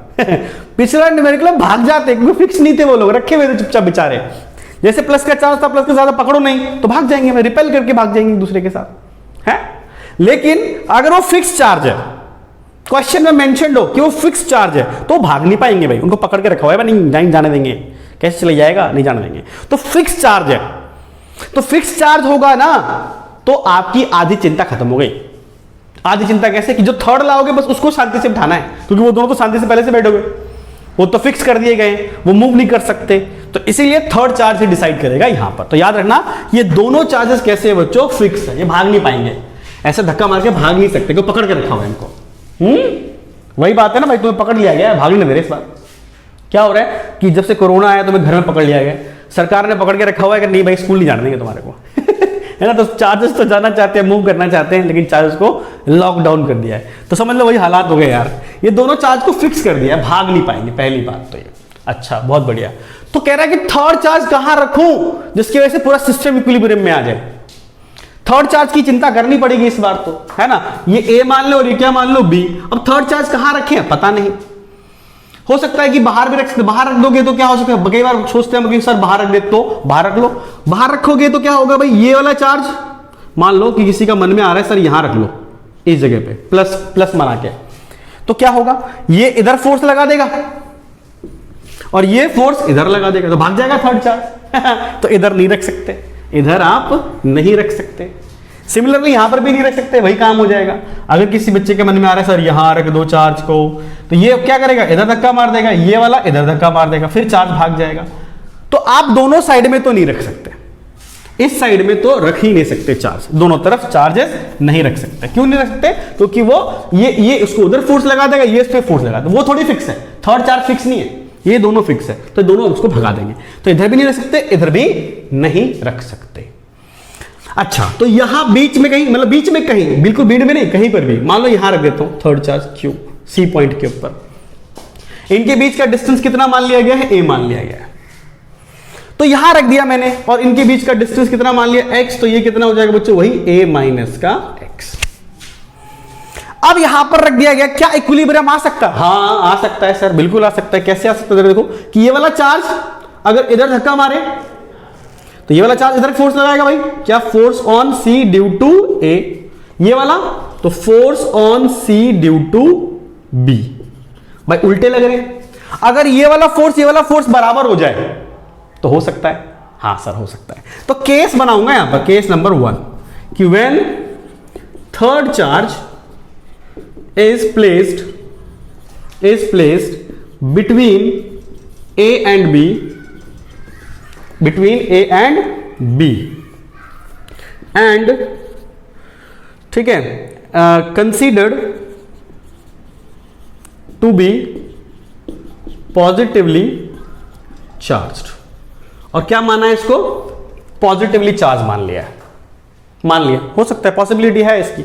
अब बोलोगे सर अभी तो आपने बोला था कि प्लस प्लस के बीच में रखे तो माइनस रखते हैं, लेकिन वो फिक्स चार्जेस में नहीं था। अगर चार्ज पहले से फिक्स है तो पॉजिटिव रखा जा सकता है, चार्ज अगर फिक्स नहीं है तो नहीं रख सकते आप, ठीक है। तो ध्यान रखना इस बात का। तो यार यहां पर क्या है कि चार्ज फिक्स नहीं, ये फिक्स चार्जेस थे इसलिए प्लस का रखा जा सकता है, उसमें से एक केस ले लिया। तो पोजीशन कहां पर रखोगे ये पता लगाना है, पोजीशन का पता लगाना है। पोजीशन के लिए ये दोनों फोर्स कैसे होने चाहिए, बराबर होने चाहिए।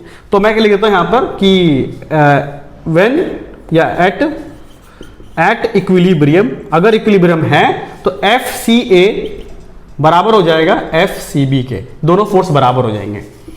तो एफ सी ए, सी और ए के बीच का, तो सी और ए के बीच का ये रस्सी है, ठीक है, एफ सी ए। तो क्या हो जाएगा, के सी और ए, तो कितना हो जाएगा यहां पर 4e into E divided by, यहां से डिस्टेंस कितना हो जाएगा एक्स का square equal to C B, C और बी के बीच का, सी और बी के बीच का, तो कितना हो जाएगा के क्यू ई डिवाइडेड बाय इन दोनों के बीच का डिस्टेंस a माइनस एक्स का होल स्क्वायर। ठीक, इसको इंटू पिंटू या काट पीट कर दो, के से के कैंसिल, ई से ई कैंसिल, तो ऊपर कितना बचा बच्चों 4e, ऊपर बचा 4e, नीचे कितना हमारे पास बच जाता है यहाँ पर x का स्क्वायर, और इधर साथ में क्या बचता है बच्चों q अपॉन में कितना आ रहा है यहाँ पर a माइनस एक्स का होल स्क्वायर। ये समथिंग कुछ बन रहा है अपने पास, ठीक है। इसके अंदर अगर मुझे इन दोनों के फोर्स को क्या करना था बच्चों, बराबर करना था, तो यहां से जो मेरे को थर्ड चार्ज रखना था Q के टर्म में मुझे लेके चलना है यहां पर, तो अगर मैं यहां पर Q है, यहां पर याद रखना कि Q जो है ना टर्म E के टर्म में माना जा रहा है, तो Q को मैं E भी ले सकता हूं, यहां पर चार्ज है E की तरह ट्रीट किया जा रहा है। तो अगर ये 4e है डिवाइडेड बाय कितना है x स्क्वायर है, और e अपॉन में कितना हो गया बच्चों ये a माइनस का x का होल स्क्वायर, तो e से e भी कैंसिल हो जाएगा, तो क्या हो जाएगा 2/x का whole square equal to 1 upon में a माइनस एक्स का होल स्क्वायर, कैंसिल हो जाएगा। तो कैंसिल हो गया, हालांकि तुम्हें पता है बच्चों प्लस माइनस का रूट भी आता है, प्लस माइनस का रूट भी आता है, वैसे भी देखा जा सकता है। तो कितना हो जाएगा 2/x equal to 1 minus a minus X आता है। प्लस माइनस के टर्म में भी देखा जा सकता है, प्लस माइनस के टर्म में भी ले सकते हो यहाँ पर, प्लस माइनस के टर्म में मान लो ले लो यार, है ना, ज्यादा मैथमेटिक्स लगाओगे तो प्लस माइनस भी लगा सकते हो, कोई दिक्कत वाली बात नहीं है। तो अगर मैं यहाँ पर इसको प्लस माइनस के टर्म में ले लेता हूँ और इसको ऐसे बच्चों यहाँ से मैं रब कर देता हूँ, आई थिंक क्वेश्चन रब कर देता हूँ ऊपर से, है ना, ये क्वेश्चन रब कर देता हूँ और फिर मैं आगे बढ़ता हूँ। तो यहाँ से ये रब कर रहा हूँ बच्चों, ठीक है, क्वेश्चन नोट कर लेना अपना, यहाँ से क्वेश्चन को हटा रहा हूँ यहाँ से। अच्छा बढ़िया, जरा देखो तो यहां से क्या निकल सकता है बच्चों, अगर पॉजिटिव मान लो तो 2/x इक्वल टू 1 अपॉन में a माइनस एक्स, तो कितना इंटू कर दो 2a minus 2x equal to x, 2a equal to 3x, तो x इक्वल टू आ गया 2a/3, बहुत बढ़िया। अच्छा कोई इसको मान लेता 2 माइनस का 2/x, तो यहां कितना होता 1 अपॉन में a माइनस एक्स, तो कितना आ जाता माइनस का 2a प्लस का 2x इक्वल टू x, तो माइनस का 2a equal to minus x हो जाएगा, तो x इक्वल टू कितना आ जाएगा 2a। तो यार ये तो पॉसिबल नहीं हो सकता, नॉट पॉसिबल।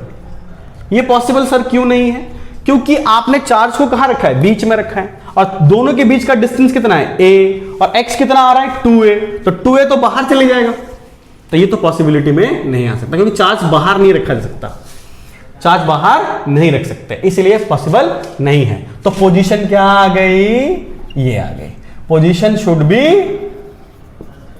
2a/3। पोजीशन कहां पर आ गई 2a/3, 2a/3 पर ये आके अपना क्या कर सकते हो, इसको इक्विलिब्रियम में ला सकते हो।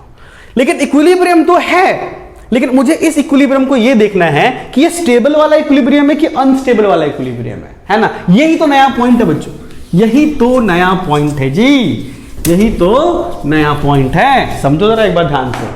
क्या कि अगर मुझे यहां पर देखना है for nature of equilibrium, nature of equilibrium देखना है कि इक्विलिब्रियम कैसा है, कैसे नेचर का है, सही है।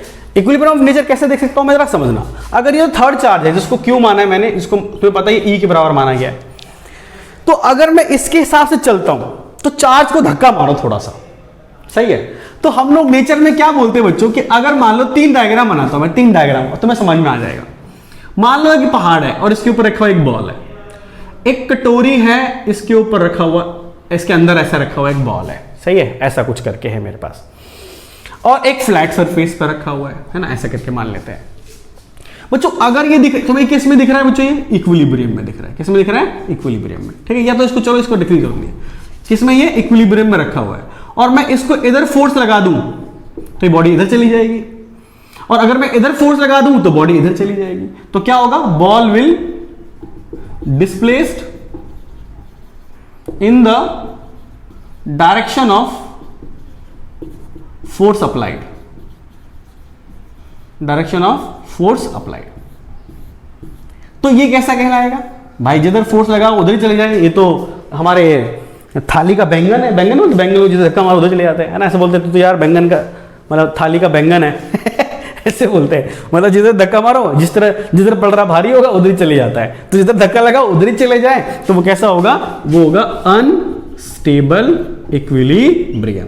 और ये क्या है, इधर धक्का मारो वापस आ जाएगा, लौट के ऊपर जाएगा फिर नीचे आ जाएगा, फिर इधर धक्का मारो तो ये वापस आ जाएगा, तो क्या होगी, body will retain its original position,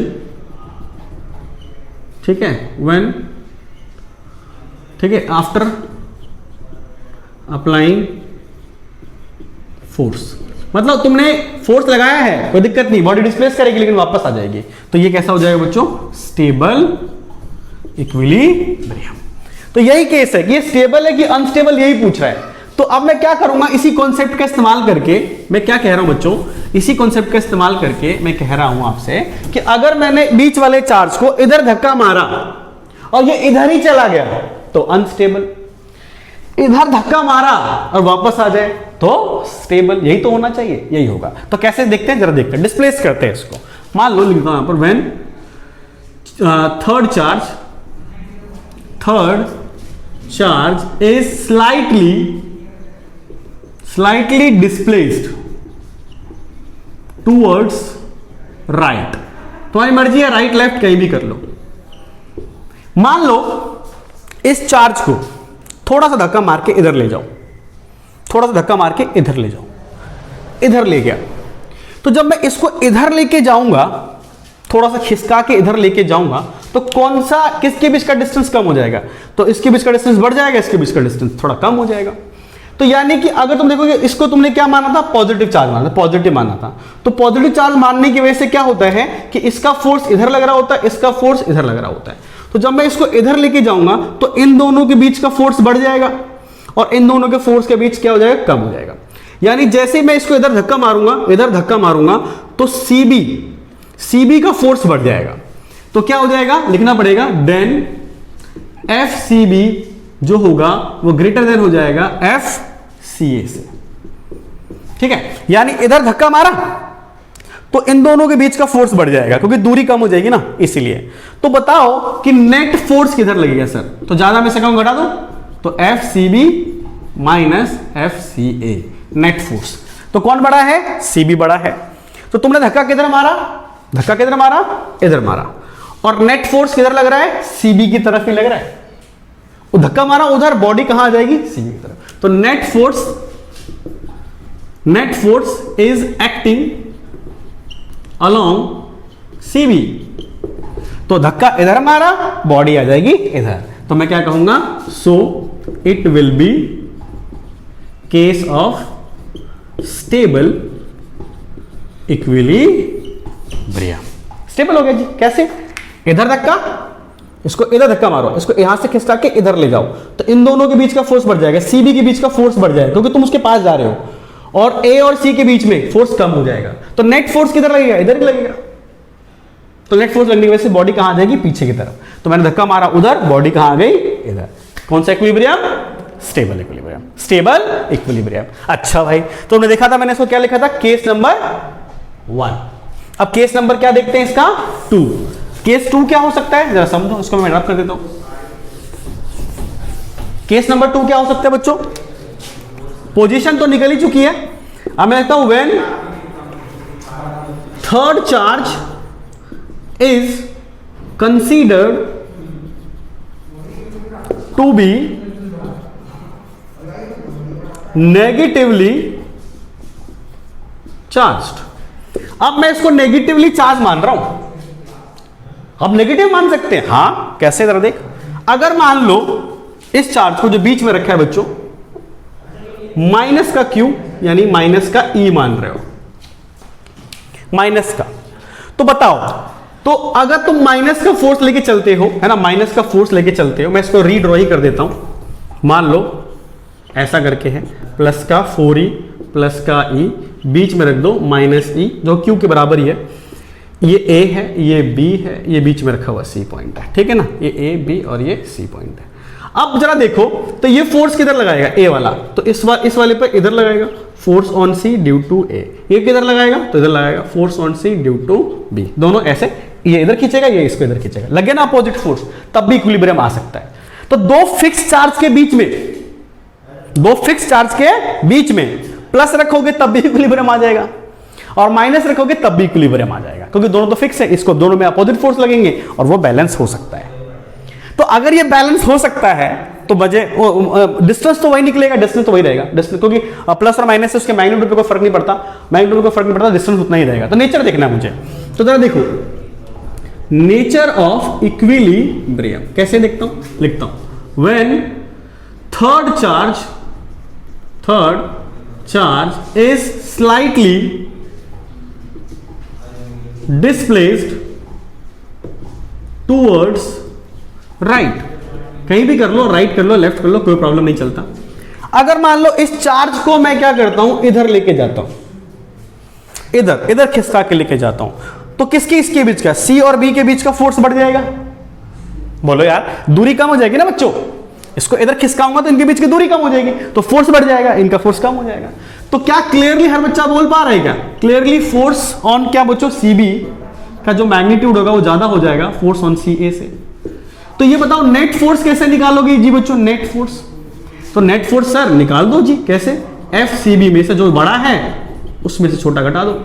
तो नेट फोर्स किधर लगेगा, मैं बोलूंगा net force will act in the direction of C B, C B की डायरेक्शन में लगेगा, सी बी धक्का कहां मारा, इधर, फोर्स क्या लगा, इधर, भाग लिया।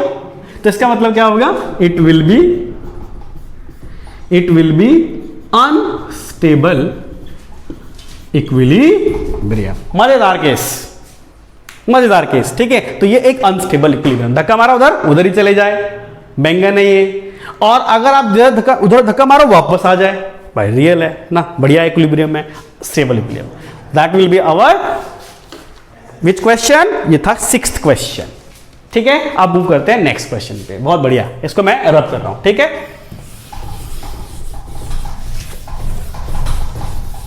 अब हम आगे हैं क्वेश्चन नंबर 7 पर।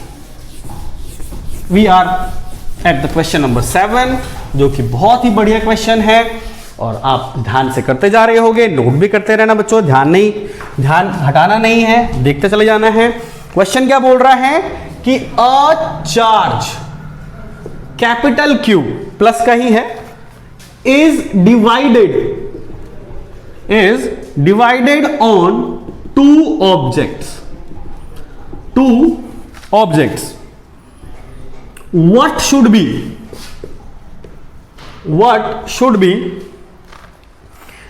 should be the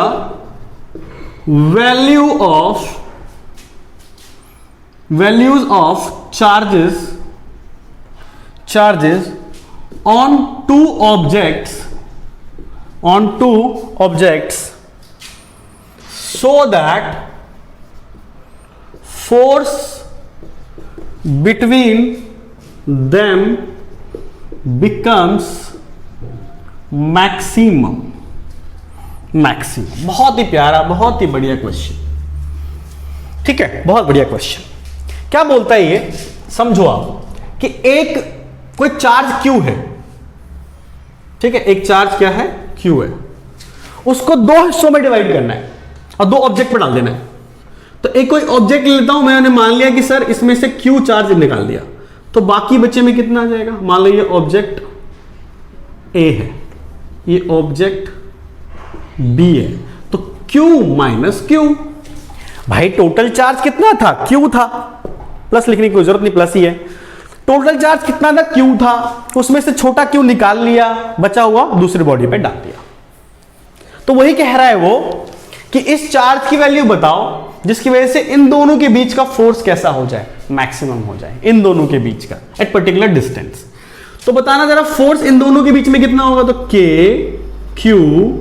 Q minus Q divided by, मान लो इन दोनों के बीच में कोई पर्टिकुलर डिस्टेंस मान लेते हैं, क्या मान ले, बोलो D मान ले, D का स्क्वायर, ठीक है। मतलब मैं क्या कर रहा हूं, एक चार्ज ले रहा हूं या Q, दूसरा चार्ज ले रहा हूं क्या, Q माइनस Q, बीच का डिस्टेंस कितना, D है, इनके बीच का फोर्स है। तो अगर मैं ढंग से लिखूं तो क्या, K कांस्टेंट है, D कांस्टेंट है, बाहर कर दो, यहां क्या आ जाएगा, Q माइनस का Q का स्क्वायर। पर तुम्हें बता दूं कि अगर तुम्हें कहीं मैक्सिमम निकालना तो यहां मैक्सिमम मिनिमा केस बन जाता है, किसका केस बन जाता है, मैक्सिमम मिनिमम का केस बन जाता है। तो मैं तुम्हें बता देता हूं यहां पर कि for maximum force between two charges df by dq should be equal to 0। Maximum inverse case होता है बच्चों, उसकी वजह से ऐसा होता है।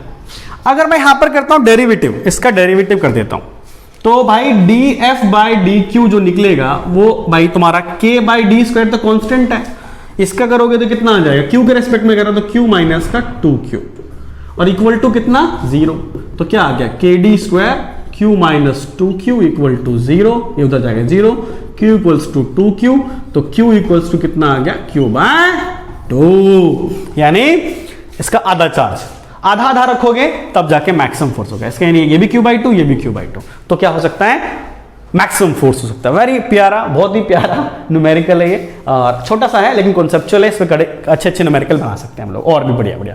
ये एक न्यूमेरिकल है, बहुत इंपॉर्टेंट, पेपर में बहुत पूछा जाता है। ये था 7th। अब आ जाते हैं क्वेश्चन नंबर यानी न्यूमेरिकल नंबर 8 पर। आसान सा था, है ना, कोई दिक्कत नहीं, इसको रब कर देते हैं।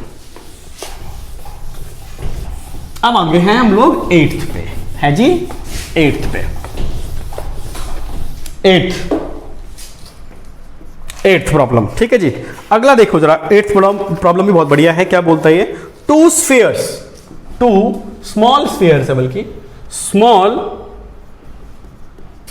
Spheres each having mass m, m kg में है ये, and charge small q coulomb में है, आर सस्पेंडेड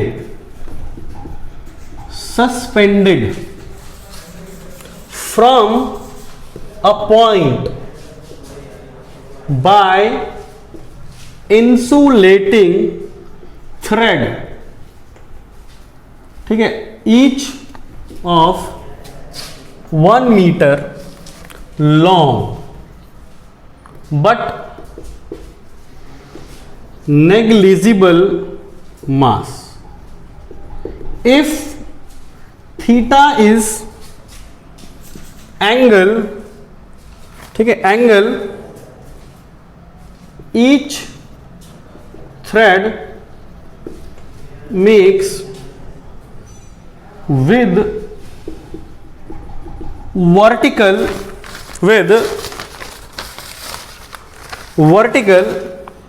when equilibrium, ठीक है ना, equilibrium has attained,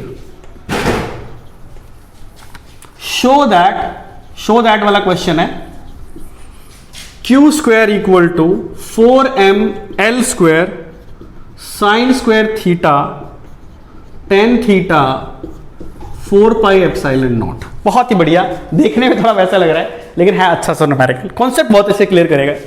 क्वेश्चन ऐसे उठाए हैं बच्चों कि कॉन्सेप्ट क्लैरिटी आ जाए, मजा आ जाए तुम्हारे कॉन्सेप्ट में, हर कॉन्सेप्ट समझ में आने लगे। फिजिक्स का मतलब ही कॉन्सेप्ट है यार, कॉन्सेप्ट आ गया मजा आ जाएगा, है ना, मजा ही आने वाला है। तो जरा देखिए कैसे करते हैं, जरा देखो बच्चों कैसे करते हैं इसको। क्वेश्चन में कहा गया है कि कोई नहीं, है ना, एक मान लो एक बेस ले लो ऐसे ऐसे करके, यहां पर एक ऐसे दो स्फीयर को, स्मॉल स्फीयर को ऐसे करके इक्विलिब्रियम में ले आए हैं। कहाँ ले आए हैं, इक्विलिब्रियम में ले आए हैं, जिसका खुद का मास आपको पता है m है, तो ये क्या लग रहा होगा mg। थ्रेड है तो क्या लग रहा होगा, टेंशन भी लग रहा होगा, इधर भी क्या लग रहा होगा mg। वर्टिकल के साथ कितना एंगल बन रहा है बच्चों, थीटा, ये भी कितना थीटा। इसकी लेंथ कितनी मान लो बच्चों, l, लेंथ कितनी मान लो l। ये सिचुएशन है और यही बोल रहा है वो कि दोनों पे चार्ज कैसा है, सेम है, q है, और ये कितना है बच्चों, q है। तुमको पता ही है कि बच्चों इधर भी एक फोर्स लग रहा होगा और इधर भी एक फोर्स लग रहा होगा इलेक्ट्रोस्टैटिक का, तभी तो इक्विलिब्रियम में आएगा। भाई दोनों पे चार्ज है, धक्का मार के ऐसे चले गए, वेट कहाँ जा रहा है, नीचे, टेंशन तो लगेगा थ्रेड के अंदर, लेंथ कितने की है, l की है। तो क्या बोल रहा है, q स्क्वायर, ये प्रूव करके दिखा दो। आसान सा सवाल है, कैसे होगा समझो। इसका FBD बना देता हूँ, इसका FBD बना देता हूँ, देखना FBD है ना, FBD बना रहा हूं। किसका FBD, इस वाले का। FBD तो हालांकि बन ही चुका है इसी के अंदर, फिर भी रीड्रॉ कर दे रहा हूं, समझने में आसानी होगी, और कोई बात नहीं। देखो ये थीटा, नीचे क्या लग रहा है बच्चों, mg, इधर क्या लग रहा है f, ये क्या लग रहा है t। अच्छा ये थीटा, ये वाला थीटा है तो ये वाला भी एंगल कितने का होगा, थीटा का होगा। तो ये t है तो ये कितना होना चाहिए, t cos थीटा है जी बच्चों। ये कितना होना चाहिए, t sin थीटा। अच्छा इसकी लेंथ कितने की थी, l की, तो लेंथ वाइज ये कितना हो जाएगा, देखो थीटा है ना यहाँ पर, ये l है l, और ये हमारे पास कितना लगा हुआ है, थीटा लगा हुआ है। इसकी फॉर्मेट में सोचो आप, तो ये हाँ हो जाएगा हमारा कितना, ये l के हिसाब से, तो l, ये देखो ये l है हमारे पास, तो ये आ जाएगा l sin थीटा। कितना आ गया, l sin थीटा, ट्राइंगल के हिसाब से निकाल सकते हो। तो जरा ये सिचुएशन है और ये इक्विलिब्रियम में, किसमें बच्चों, ये इक्विलिब्रियम में। तो अगर मैं लिखता हूं यहां पर फॉर इक्विलिब्रियम, इक्विलिब्रियम होने के लिए क्या ये दोनों का बराबर होना जरूरी है, जी बच्चों। तो बताओ t cos थीटा किसके बराबर आ गया, mg के। तो t किसके बराबर आ गया, mg by cos theta. Equation first मान लो, ये दोनों बराबर हो गए, ये वाले दोनों, और ये वाले भी बराबर होंगे, ये वाले भी बराबर होंगे, तभी जाके बात बन सकती है कि नहीं बच्चों। तो जरा बताओ, तो फोर्स कितना लगेगा सर, यही है 1/4 पाई एप्सिलॉन नॉट q का स्क्वायर डिवाइडेड बाय इन दोनों के बीच खड़े, ये देखो ये l sin थीटा, ये l है ना, तो l sin थीटा, तो यहां क्या हो जाएगा, l sin थीटा का, l sin थीटा की बजाय 2l sin थीटा, क्योंकि ये l sin थीटा है, यहां भी कितना है, l sin थीटा है, तो टोटल यहां से यहां तक कितना हो जाएगा, 2l sin थीटा स्क्वायर हो जाएगा। इक्वेशन नंबर क्या हो गया, 2। क्या बच्चों दोनों को बराबर कर सकते हैं, बोलो, नहीं, क्योंकि यहां पर तुम्हें पता है कि यहां पर ये दोनों दूसरे के बराबर है, इसको ओपन करना पड़ेगा मुझे यहां पर। तो यार ये सिचुएशन आ गई हमारे पास, t इक्वल टू ये mg, और यहां पर ये साथ में कितना आ गया हमारे पास, cos थीटा आ गया। अगर मैं इसको ओपन करता हूं, तो जरा ओपन हो कैसे हो जाएगा, देखो f equal to 1/4 pi epsilon naught, this is q square, ठीक है, q स्क्वायर, और साथ में अपने पास आ जाएगा यहां पर। अच्छा ये एक चीज मैं यहां लिख देता हूं कि यहां देखो कि t sin थीटा किसके बराबर है, f के बराबर है, तो मैं f की जगह क्या लिख सकता हूं, t sin theta 1/4 pi epsilon not q square, यहां आ जाएगा कितना बच्चों, 4l square sine square theta. ये सिचुएशन है। t की जगह क्या लिख सकते हो, mg बाई cos थीटा, तो यहां हो जाएगा mg बाय cos थीटा, यहां क्या आ जाएगा बच्चों, साइन थीटा, ऊपर कितना q स्क्वायर, नीचे 4 pi epsilon not 4l square और साइन स्क्वायर थीटा। अब मैं क्या करता हूं, थोड़ा सा साइड में बच्चों जगह चाहिए मेरे को, तो मैं यहां से रब कर देता हूं, है ना, क्वेश्चन ही रब कर देता हूं, यहां से इसको रब कर देते हैं, थोड़ी जगह बन जाएगी। हाँ अब बढ़िया है। तो यहां से क्या होगा बच्चों, जरा देख लो, अब यहां पे ये mg साइन थीटा, ये cos tan थीटा बन जाएगा, क्या हो जाएगा mg tan थीटा, उधर कितना हो गया बच्चों, q का स्क्वायर है, नीचे कितना है, वही पुरानी चीज 4 पाई एप्सिलॉन नॉट, और साथ में क्या है बच्चों, 4l square sine square theta. तो q स्क्वायर की वैल्यू कितनी है, इसको इधर ले आओ, क्योंकि 4 पाई एप्सिलॉन नॉट को अलग रख लेना, तो कितना आ जाएगा बच्चों, यहां पर ये हो जाएगा mg 4mg l square sine square theta tan theta, और साथ में आ जाएगा 4 पाई एप्सिलॉन नॉट। हो गया प्रूव्ड है कि नहीं, वेरी इजी। तो मैं एक बार समझा देता हूं, कई बार बच्चों को समझ में नहीं आता, याद रख लेना कि ये कितने का था, फोर्स कहां लगेगा, नीचे mg, इलेक्ट्रोस्टैटिक फोर्स, ये इसको दोनों को जो धक्का मारेंगे तो इधर लग जाएगा, तो इधर t है तो इधर क्या लग जाएगा, t, क्योंकि तुमको पता है ऊपर की तरफ क्या बन रहा है बच्चों, थीटा बन रहा है, तो यहां बन जाएगा t साइन थीटा, यहां क्या बन जाएगा, t cos थीटा। सही है, तो f किसके बराबर हो गया था, f किसके बराबर हो गया था, t साइन थीटा के, ठीक है, और यहां से mg किसके बराबर हो गया था, t cos थीटा के, तो mg किसके बराबर हो गया, t cos थीटा के, और f की जगह पे खोल दिया वही kq बाय r स्क्वायर आराम से। अच्छा हाँ, और अगर इसकी लेंथ कितने की है बच्चों, l की है, तो ये कितने का हो जाएगा, l साइन थीटा। तो यही चीज कराई गई है इसके अंदर, है ना, इजी था ये न्यूमेरिकल, और देखने में आपको मुश्किल लग रहा होता है लेकिन है इजी। तो ये प्रूव हो गया, ये था हमारा न्यूमेरिकल नंबर 8, ठीक है ना। याद रखें 10 न्यूमेरिकल कराने के बाद मैंने आज होमवर्क में क्वेश्चन देना है आपको, याद रखना है ना, लास्ट लेक्चर के अंदर एक क्वेश्चन आने वाला है, जो करेगा उसका नाम भी लूंगा, कमेंट बॉक्स में बताऊंगा भी, और सरप्राइज गिफ्ट भी मिल सकता है आपको, ठीक है। तो आ जाते हैं 9th पे। नाइन्थ बच्चों मैंने क्वेश्चन सिलेक्ट किया वेक्टर फॉर्म के ऊपर, क्योंकि ज्यादातर आप देखोगे तो वेक्टर फॉर्म के ऊपर क्वेश्चंस कम होते हैं, लेकिन इस तरह के क्वेश्चन आपके बहुत ही फायदेमंद रहेंगे। और ये न्यूमेरिकल करा दूंगा तो आपका वेक्टर वाला टॉपिक क्लियर हो जाएगा। वेक्टर वाला टॉपिक क्या हो जाएगा? क्लियर हो जाएगा। जरा समझना एक बार क्या बोल रहा है ये। नाइन्थ क्वेश्चन है 2 point charges Q1 and Q2 जिसमें कि आपको बता देता हूं वेयर Q1 की वैल्यू है 5 into 10 to the power minus 6 coulomb, Q2 की वैल्यू है 3 into 10 to the power minus 6 coulomb, are located at positions 1, 3, 2 metre and 3, 5, 1 metre. Find F12 vector and F21 vector. ठीक है, ये निकालना है भाई। वेक्टर फॉर्म के अंदर है ये चीज, वेक्टर फॉर्म। अब यूजिंग हमें एक्चुअली में कूलॉम्स लॉ का इस्तेमाल करना है वेक्टर फॉर्म का, उस तरीके से मुझे निकालना है। कैसे करूंगा समझो। अगर बच्चों मैं ये बोलूं आपसे कि F21 वेक्टर का फॉर्मूला बताओ वेक्टर लॉ के थ्रू, तो कैसे होता है? 1/4 pi epsilon not Q1 Q2, नीचे मान लें R12, ठीक है, R12 का स्क्वायर कर दे। यहां पर क्या होता है बच्चों? यहां पर होता है R कैप। क्या होता है? R cap. तो 12 है यहां पर, यहां आ जाएगा 12, यहां 21 है तो यहां 12 आ जाएगा। 21 है तो 12 प्लस का चार्ज है, इसीलिए रिपल्सिव फोर्स में यहां 21 होता है तो 12 हो जाता है, और अट्रैक्टिव होता तो 2 होता, वही आ जाता है ना। वेक्टर फॉर्म का लेक्चर देख लेना, पिछले लेक्चर से ये मैंने बताया हुआ आपको। ठीक है, तो ये सिचुएशन है। तो यार ये सब कुछ चाहिए मुझे, तो यहां से मैं क्या कर सकता हूं? बहुत आसान तरीके से R12 कैसे निकालू बच्चों? तो R2 माइनस R1। तो R2 का मतलब कितना? दिस इज R2, ये रहा R2, 3i कैप, ठीक है, 3i cap plus 5j cap plus k cap minus R1 बोले तो ये i cap 3j cap 2k cap, यानी R12 जो वेक्टर निकलेगा मेरा वो कितना निकल जाएगा? घटा लो, 3 में से 1 जाएगा 2, 5 में से 3 जाएगा 2, 1 में से 2 जाएगा माइनस k कैप। ठीक है, ये हो गया। अगर मुझे इसका मैग्नीट्यूड चाहिए तो बच्चों अंडर रूट में 2 का स्क्वायर प्लस 2 का स्क्वायर प्लस माइनस 1 का स्क्वायर, यानी कितना? 4 प्लस 1 यानी 8, 9, रूट 9 मतलब 3 मीटर।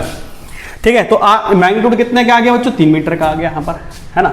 अगर मैं बोलता हूँ R12 कैप कैसे निकालोगे? तो सर ये R12 vector divide by R12 के मैग्नीट्यूड का, ये यूनिट वेक्टर बोलते हैं ना इसको। तो R12 वेक्टर का मतलब क्या? 12 वेक्टर ये रहा है, 2i cap plus 2j cap minus k cap, और मैग्नीट्यूड अभी भी निकाला कितने का? 3 का।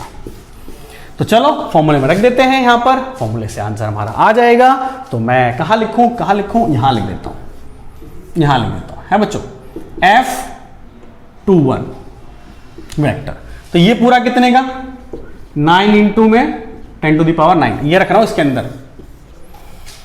ठीक है, Q1 Q2 दे रखा है मेरे को। Q1 कितने का? तो 5 into 10 to the power minus 6, फिर कितने का? 3 into 10 to the power minus 6। ठीक है, डिवाइडेड बाय कितने का? 3 का स्क्वायर।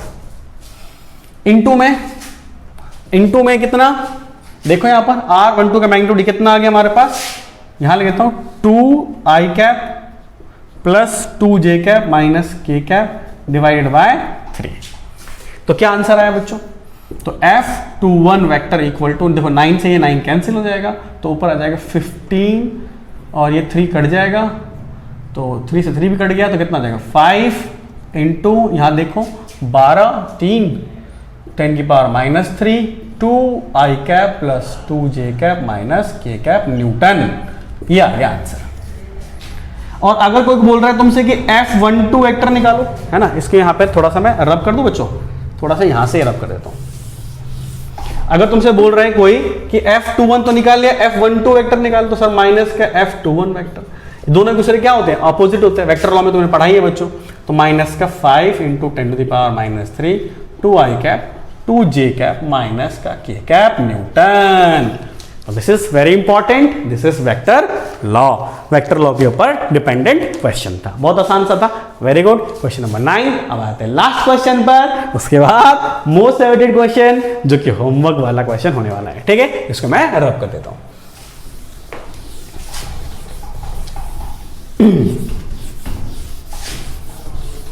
Concept clarity. बच्चों आज का फोकस मेरा यही था, कॉन्सेप्ट क्लैरिटी। 10th वाला भी कॉन्सेप्ट क्लैरिटी पर ही बेस्ड है। क्या बोल रहा है ये, जरा देखो। टू स्फेरिकल कंडक्टर्स लिखे हैं, two spherical conductors B and C having equal radii and carrying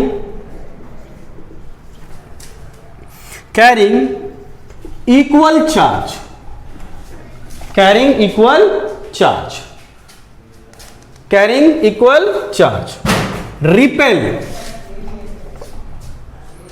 repel each other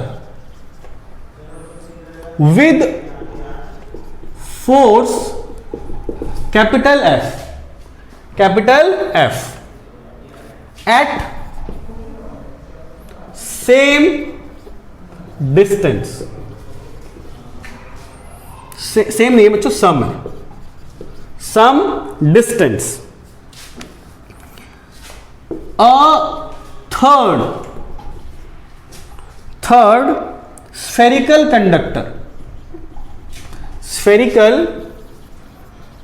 conductor, ठीक है, कंडक्टर हैविंग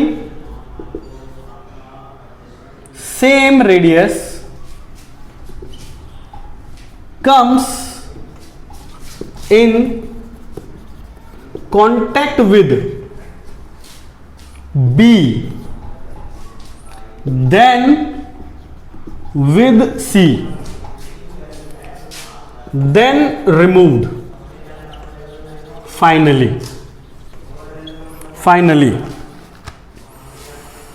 ठीक है, from both the new force between B and C will be, ये भी sharing of charges के ऊपर based है, जो टॉपिक तूने पढ़ रखा है लास्ट लेक्चर के अंदर। तो बहुत ही ध्यान से करना है ना, बढ़िया क्वेश्चन है, अच्छा सा क्वेश्चन है। सॉल्यूशन देखो आप क्या बोल रहा है यार, ये कि पहले से B और C दो स्फेरिकल बॉडी है, B और C, जिसका रेडियस सेम ही है, चार्ज भी कैसा है, सेम ही है, रिपेल करता है फोर्स F से। ठीक है भाई, लो ये B ये C, ठीक। अब इनके बीच का डिस्टेंस कुछ भी मान लेते, D मान ले या R मान लो, R मानने की आदत ज्यादा रहती है ये। और चार्ज कितना Q, ये भी चार्ज कितने का, Q का। सेम चार्ज बोला था ना इसीलिए। तो बोलो बच्चों फोर्स कितना होगा इसके बीच में है ना, तो फोर्स कितना होगा, तो सर ये हो जाएगा फोर्स आपका यहां पर KQ² bye R², KQ² bye R², है ना यार। सिंपल सी बात है भाई, ये धक्का मारेंगे एक दूसरे को, पॉजिटिव चार्ज है, ये इधर धक्का मारेगा, ये इधर धक्का मारेगा, फोर्स निकालेंगे तो ऐसा निकल कर आ जाएगा F इक्वल टू, क्योंकि Q1 Q2 सेम ही है तो इसलिए Q का स्क्वायर आ जाएगा अपॉन में R²। मुझे लगता है कोई दिक्कत वाली बात है। अब बात आती है किस चीज की, कि बोल रहा है कि एक एज बॉडी है जिसपे थर्ड स्फेरिकल है, सब कुछ एक जैसा ही रेडियस है, चार्ज वार्ज भी सेम ही है। पहले कांटेक्ट किस में लाते हो, B के साथ, फिर C के साथ कांटेक्ट में लाते हो। तो मैं क्या लिख रहा हूं यहां पर, कि when A remain in contact with B, जब A को B के कांटेक्ट में लाओगे, अच्छा याद रखना कि ये स्फेरिकल कंडक्टर जो था A वाला वो अनचार्ज्ड है, ये ध्यान रखना, लेकिन वो अनचार्ज्ड है। तो अगर B पे चार्ज कितना है Q और A पे चार्ज कितना है 0, तो ये एक दूसरे से टच हुए तो दोनों पे चार्ज कितना आ जाएगा बताओ सर, इस पर आ जाएगा Q/2 और इस पर भी आ जाएगा Q/2। ठीक, शेयर हुआ, अभी बताया था थोड़ी देर पहले। देन हमने क्या किया, सी बॉडी ली, सी पे चार्ज कितना था, इतना, और फिर ए को लाए, ए पे कितना चार्ज आ चुका है अब, Q/2, फिर इसको टच कर दिया। तो अब मुझे बताओ इस पे चार्ज कितना आएगा, तो सर आएगा Q प्लस का Q/2 डिवाइडेड बाय 2, एवरेज निकाल लिया करो, दोनों को जोड़ के 2 से डिवाइड, तो कितना आ जाएगा 3Q/4। इस पर भी कितना सेम चार्ज आ जाता है, इस पर भी 3Q/4, तो दोनों पे चार्ज आ गया 3Q/4, 3Q/4। तो अब इसको क्या किया हमने, फिर हटा दिया, रिमूव कर दिया। किसको रिमूव कर दिया, ए को रिमूव कर दिया। तो अब आपके पास बी है, ठीक है। मैं यहां से क्या करता हूं बच्चों, ए थोड़ा सा आपको टाइम दे रहा हूं, इसको स्क्रीनशॉट ले लेना जल्दी से। इसको मैं रब कर रहा हूं, मुझे थोड़ा स्पेस चाहिए, है ना, इसको रब कर रहा हूं, क्वेश्चन को रब कर रहा हूं। 1 2 3 4, ठीक, ये हटाया मैंने यहां से, ओके जी। अच्छा, तो अब क्या बोलता है कि आपने इसको दोनों, पहले ए को बी से टच किया, फिर ए को सी से टच किया और हटा दिया, तो ये बी है और ये यहां पर दोबारा से कितना है, सी है। ये डिस्टेंस कितने का, आर का ही है। तो बी पे अब चार्ज कितना आ चुका है, Q/2, सी पे कितना चार्ज आ चुका है, 3Q/4। तो बताओ अब जो नया फोर्स आएगा वो कितना आएगा sir, K/Q/2 3Q/4 divided by R²। Distance तो सेम ही रखा है, तो K ऊपर कितना आ जाएगा, 3K, आई थिंक 3KQ²/8R², यानी क्या लिख सकता हूं उसको, 3/8F फ्रॉम इक्वेशन फर्स्ट। तो जो नया फोर्स आ रहा है वो 3/8 होगा पुराने वाले फोर्स का, है ना यार, मजेदार शेयरिंग वाला चार्ज, है ना। तो ये था अपना क्वेश्चन नंबर कितना, 10। अब तुम्हारे लिए एक क्या है, होमवर्क। देखेंगे कौन सा बच्चा हमारा करके दिखा पाएगा, है ना। तो जैसे कि मैंने पहले बताया है, इसको मैं रब कर रहा हूं। कमेंट बॉक्स में जो सही आंसर बताएगा एक्सप्लेन करके उसका नाम लेंगे नेक्स्ट लेक्चर में, और साथ में तुम्हारे लिए है सरप्राइज वाला गिफ्ट, ठीक है। तो ये तुम्हारे लिए लास्ट लेक्चर तक तुमने देखा, और ये तुम्हारे लिए एक बहुत ही प्यारा सा करना कर दिया तुमने, तो भाई साहब तुम्हारा कॉन्सेप्ट इससे बढ़िया हो चुका है। और तुम तो यार क्या जेई नीट जो बोलते ना सब फोड़ फाड़ दोगे, है ना, तो उड़ा दोगे, सब कुछ निकाल दोगे, जो धुआं वो निकालना है ना, वो भी निकाल दोगे। आप जरा देख लो कैसे करना है आपको। 2, ये तुम्हारे लिए भाई, 2 पिथ बॉल्स, ठीक है ना, carrying equal charges are suspended from a common point by string of equal length, है ना, are in equilibrium, ठीक है, इक्विलिब्रियम एज गिवन बिलो, ठीक है। यहां पर जरा देखना, डायग्राम कुछ ऐसा है,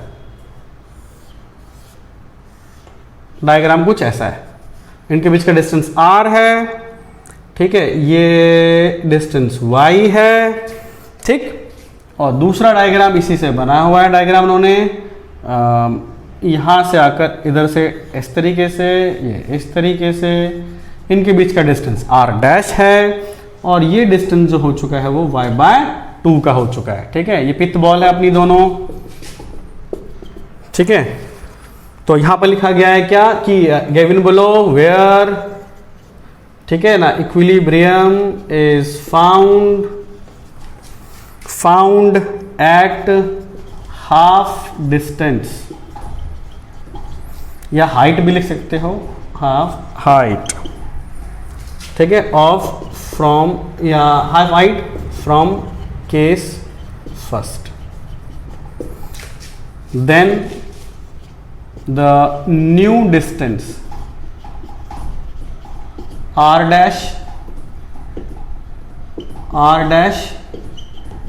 will be ऑप्शन A 1/√2 का स्क्वायर, ऑप्शन B r/2 की पावर 3 क्यूब रूट है ये, C 2r/√3 और D 2r/3। ये है होमवर्क, ये है अपना होमवर्क। क्वेश्चन यही है कि पहले ये इक्विलिब्रियम इसमें था, इसके आधे डिस्टेंस पे ले आया, हाइड कर दिया, तब इक्विलिब्रियम आ गया। तो ये r डैश कितना है, सिंपल सवाल है, दोनों पे सेम चार्ज है, इसको खिसका के नीचे तक ले आया, पहले ये r पे इक्विलिब्रियम था, अब कितने पर इक्विलिब्रियम है, ये 4 ऑप्शन तुम्हारे लिए है, ठीक है।